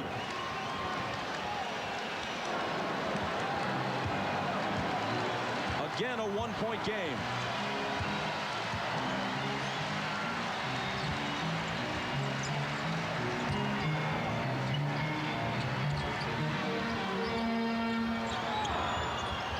Jordan, Anderson leaning on him. Michael spins and scores. Bob, you got to run at him. Right now, they got 2 guys on the floor, Harper, Burrell. You got to make somebody else make a shot right now. Here's Stockton, looking for help. Sandwiched by 2 defenders. Finds a wide open Morris, who shoots it long. And a loose ball foul on the Jazz. Well, Morris had a wide open 3 that could have tied the game. Now and perhaps game 4 turns on that. You watch Jordan being guarded by Anderson, who has 5 fouls. Can't really play him that deep. Jordan gets so deep, and then he gets deep again. If you let Michael beat you, he will. Somebody's got to come and help, Doug. You got to bring size on a double team, and you got to take your chances on Harper right now with the outside jump shot. On Hornacek's 4th foul, Pippen goes to the line and misses. See, Stockton made a great play to get Chris Morris that shot. Bob, he had 3 guys stripping at the basketball. He just fought it loose and got him a wide open shot that would have tied the game. Karl Malone's got to step up right now, demand the basketball, hasn't taken a shot in the last 3 minutes. This has to be his time. Russell's in for Morris. Utah trails by 4.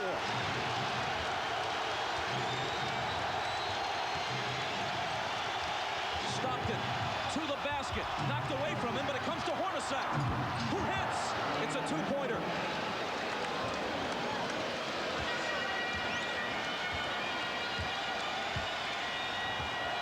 A minute to play. Bob, Phil Jackson's going to take a timeout here, and I think the reason why, he wants to get his offensive team on the floor right now. He wants another shooter. Look for Steve Kerr to possibly come in the game here out of this timeout. Sometimes you got to be lucky. The ball squirts loose to Hornacek. He's got his foot on the line, or otherwise it's a 1-point game. But a big shot by Hornacek to keep his team alive. A lucky bounce this time for Utah, and Hornacek takes advantage. Blowout in Game 3. Squeaker in Game 4. You're watching the NBA on NBC. Either score or get a good basket or a good shot attempt for his team. And just what I thought. Phil Jackson during the timeout is coming in with Steve Kerr and Kukoc, because you know what's going to happen, Bob? You now have to double team Michael Jordan. You say, you know what? We can't let this guy just waltz in and get another layup.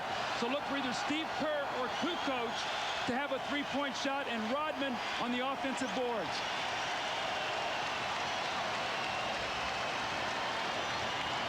Utah has 3 timeouts and a 20 remaining. And a 20 is taken here. Neither team has fouls to give. On most of these NBC stations, your local news, then The Tonight Show, that's on the network side. If you switch over to cable to CNBC, we'll have the complete postgame report.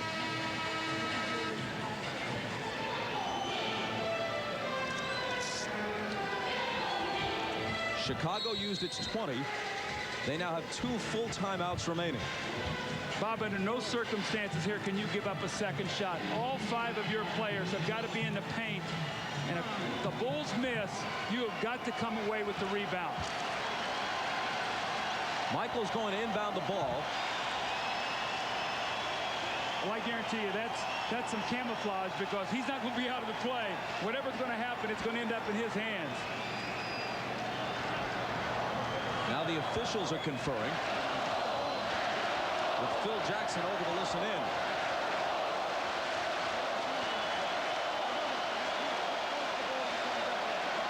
They're disputing whether Hornacek or make it Adam Keefe should have been allowed to check into the game. Now here's the rule. If Phil Jackson takes a 20-second timeout, the only way that Utah can sub is if Phil Jackson subs. So if he's come back with the same team, then Utah has to come back with the same team.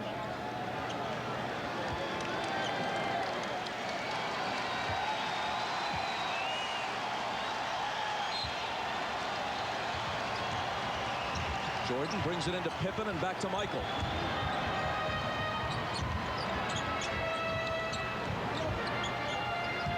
Jordan with Russell on it. Leans in baseline and misses. Loose ball, crucial loose ball. Picked up by Stockton, and there's a foul. It's on Malone, his 3rd. You know, Bob, so much is said about Dennis Rodman, a lot of the things that occur when he's not playing basketball. And I know, Isaiah, you played with him. But look at the will that this man has to go to this ball. He just wants it a little bit more than everybody else right now. They call it on Malone for pulling him down. Now Rodman, who hit 2 a moment ago, hits another one. Off the court, his tired freak show continues, but on the court, he brings unique talents, tremendous energy and heart. And if they win a 3rd in a row, he's been a huge part of all of it. He makes them both. A 55% free throw shooter who has canned 4 crucial ones in the last couple of minutes.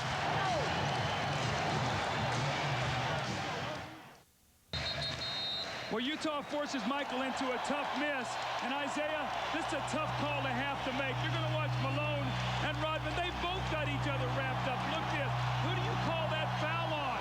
And that's a tough call to have to make as they both go for the ball. I guess they ruled that after the play sort of broke loose there, that Malone kept on him and pulled him down. But Rodman steps up and makes 2 crucial free throws.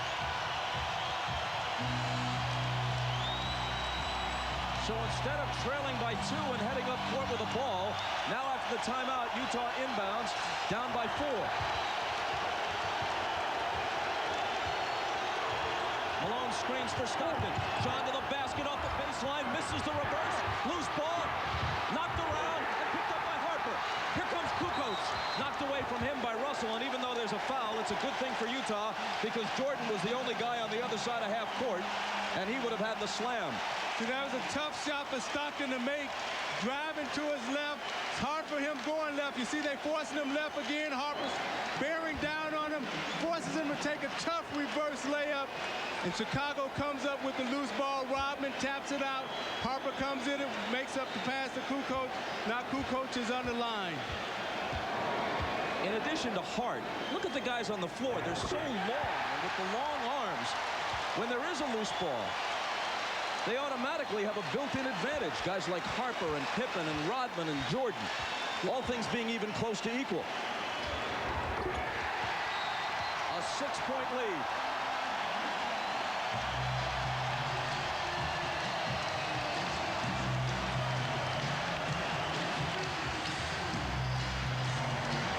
And we're back after these messages and a word from your local station.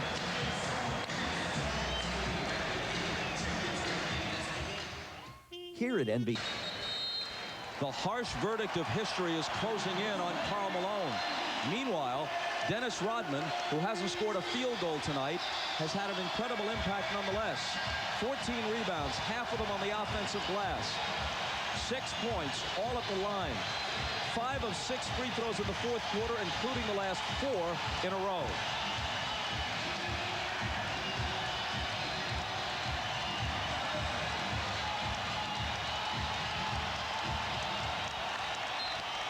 Hugh Evans hands the ball to Brian Russell. Russell into Stockton. Harper on him. The long three is no good. Malone grabs it. Russell has a good look at it. Can't hit. Tipped around. Michael's got it. Chicago may be 48 hours away from a crack at wrapping up its 6th championship on its home floor. Utah 1 for 14 on 3-pointers tonight. And when a team plays the kind of defense Chicago does, if you can't at least hit a reasonable percentage of your threes to keep them honest and cash in on the few open looks you do get, you almost have no chance to win. Bob, that's a great point because Scotty's roaming around out there and there's going to be opportunities. And remember now that Utah was the 5th best shooting 3-point team in the NBA this year. You know, this is very uncharacteristic. Michael's missing from the line, but Rodman's been the clutch free throw shooter tonight. Dennis picking Michael up. He manages 1 of 2. Utah uses a timeout. But you know, Isaiah, what did you tell me during that timeout? You know what? You said, I've never seen Rodman when I played with him go to the line and miss those free throws. You said, Lambeer maybe missed some. I missed some. He said he always made those free throws when it counted. You know, the 2 guys who made clutch free throws for us whenever the pressure was on in big games was Dennis Rodman and John Salley. And I've seen Rodman perform under every type of pressure situation. He's never come up short. Defensively, he's guarded the Magic Johnsons. He's guarded the Larry Birds. You see what he's done to Karl Malone in this series. He's just totally shut him down.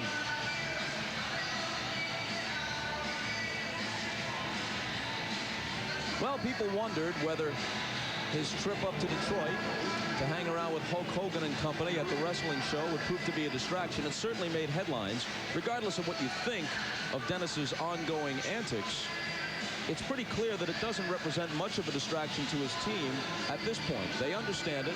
All they want is what he can give them between the lines, and they're willing to pretty much indulge almost any behavior otherwise, especially for the next week or so, and maybe it's only a couple of days now as they're about to go up 3-1, and then they'll figure out what to do about him, if anything. You know, Bob, I think what happened is before the Bulls got Dennis Rodman, they brought him in, and that was discussed.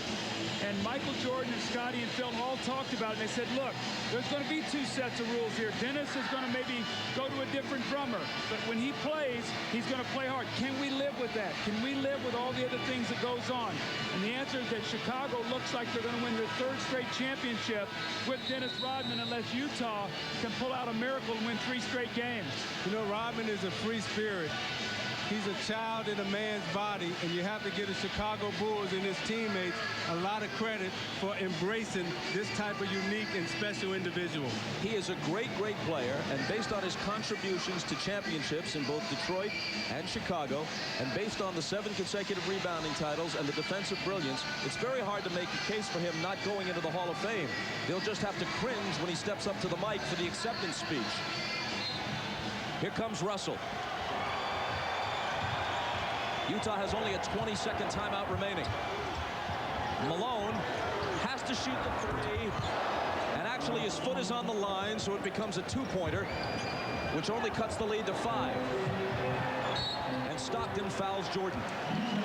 That's Karl Malone's first 2 points of the fourth quarter. It's got to be a real disappointment for him, Bob and Isaiah, because you know this man wants to win. And you know the things he's done through his career. This guy's a champion. And it's got to eat at him right now that this was a winnable game and that the Bulls again made the big plays when they had to. Remember game 2, the offensive rebound by Kerr, and tonight the offensive rebound by Rodman. Those things are going to come back to haunt the Utah Jazz in the offseason if they can't win this series. Just like last year when the final really was an even matchup, but Chicago simply made more big plays in more of the big moments and won their 5th title. That's Jordan's 34th point. And now they just play out the final seconds. Hits a 3 at the buzzer. It counts. And Chicago wins it by 4. But whether it's by 4 or by 42, they have won them both at the United Center, games 3 and 4, and they're poised to finish Utah off on Friday night. Jim Gray is with Dennis Rodman. All right, thank you very much, Bob. Dennis, tell us about those 4 big free throws. Not the guy who usually wants the ball in that situation. Not at all. I have a bum hand. I got some ligament damage in my thumb, but what the hell, you know, this is all about putting your balls on the line and shoot the basketball, you know. So I did it. I think it's just due because all the things have been happening to me the last couple of days. But you do recognize what a catastrophic mistake you made and the disrespect that you showed to your team, don't you? I don't think it was a mistake. I think, you know, my team apology, but people like the media and the TV people here make it more than what it was, and you know, it wasn't all about that. You know, I didn't do that to embarrass my team and try to get any spotlight here. I can do that any day. How have you managed to shut Karl Malone down again? You just held him to 1 basket there, and it was right there at the end in the 4th quarter. That's what I just said. I can't believe out of all basket in the world, he shoot this 3. And you know, I think like I said, I'm more mobile. My agility is a lot better than Luke Longley. He can do anything he wants on Luke, but against me he can't because I got too much heart for him to beat me down there. You going wrestling tomorrow? I'm not wrestling tomorrow. I'm gonna go out and have a good time. All right, let's go over to Michael Jordan, who's with the Madra shot. All right, thanks, Jim. Michael, if there was ever a time you guys had a chance to let down after game 3, tonight would have been the time. You didn't do that. Well, we kind of, you know, we turned the ball over a lot more than we needed to. You know, it wasn't a fluid played game for us, but, you know, our defense held pretty strong down the stretch, and, you know, we turned the ball over in crucial minutes, which is, you know, something that we hadn't done in a while. But, you know, now we just have to go back and work on our game. You know, we saw their adjustments, and their adjustments were to change, you know, from one side to the other side. And once you got a feel for it, our defense began to adjust. The challenge was there with 3 minutes left to go in the game. You got to feel good about the entire team stepping up at that point. Yeah, our defense stepped up, and we got some easy baskets. I was able to get into the post a little bit, and I couldn't hit any jump shots. My rhythm didn't seem to be there tonight, but, you know, I tried to get to the hole as much as possible. You know, everybody else stepped up a little bit. 3-1. Do you still feel like you guys are the underdog? No, we're in the driver's seat right now, and you know, we just have to come out ready to play next game and, you know, try to put it away. All right, good game, Michael. All right, back to you, Bob. Ahmad, thanks a lot. It has happened in earlier rounds of the playoffs, but never in the finals has a team come back from a 3-1 deficit. On the other hand, if you're Jerry Sloan, Doug, I guess the only thing you can say to your team is maybe we can catch them in a moment of complacency and steal the 5th game on their home floor and get it back to the Delta Center. But it's hard to imagine the Bulls at this stage getting complacent. You know what, Bob, you said it, though. The Bulls came up with every big play again. Utah played hard. They played well. They just didn't have it when it was necessary to finish the game. Game 5, 9 Eastern from the United Center Friday night. Tonight, after your late local news, an all-new Tonight Show with Jay Leno. Jay welcomes actress Gillian Anderson, actor Hank Azaria, and the former First Lady Rosalind Carter. For those of you who want to continue with the NBA, switch over to CNBC for the post-game report immediately following these messages. For Isaiah Thomas, Doug Collins, Jim Gray, and Ahmad Rashad, I'm Bob Costas. This has been the NBA on NBC.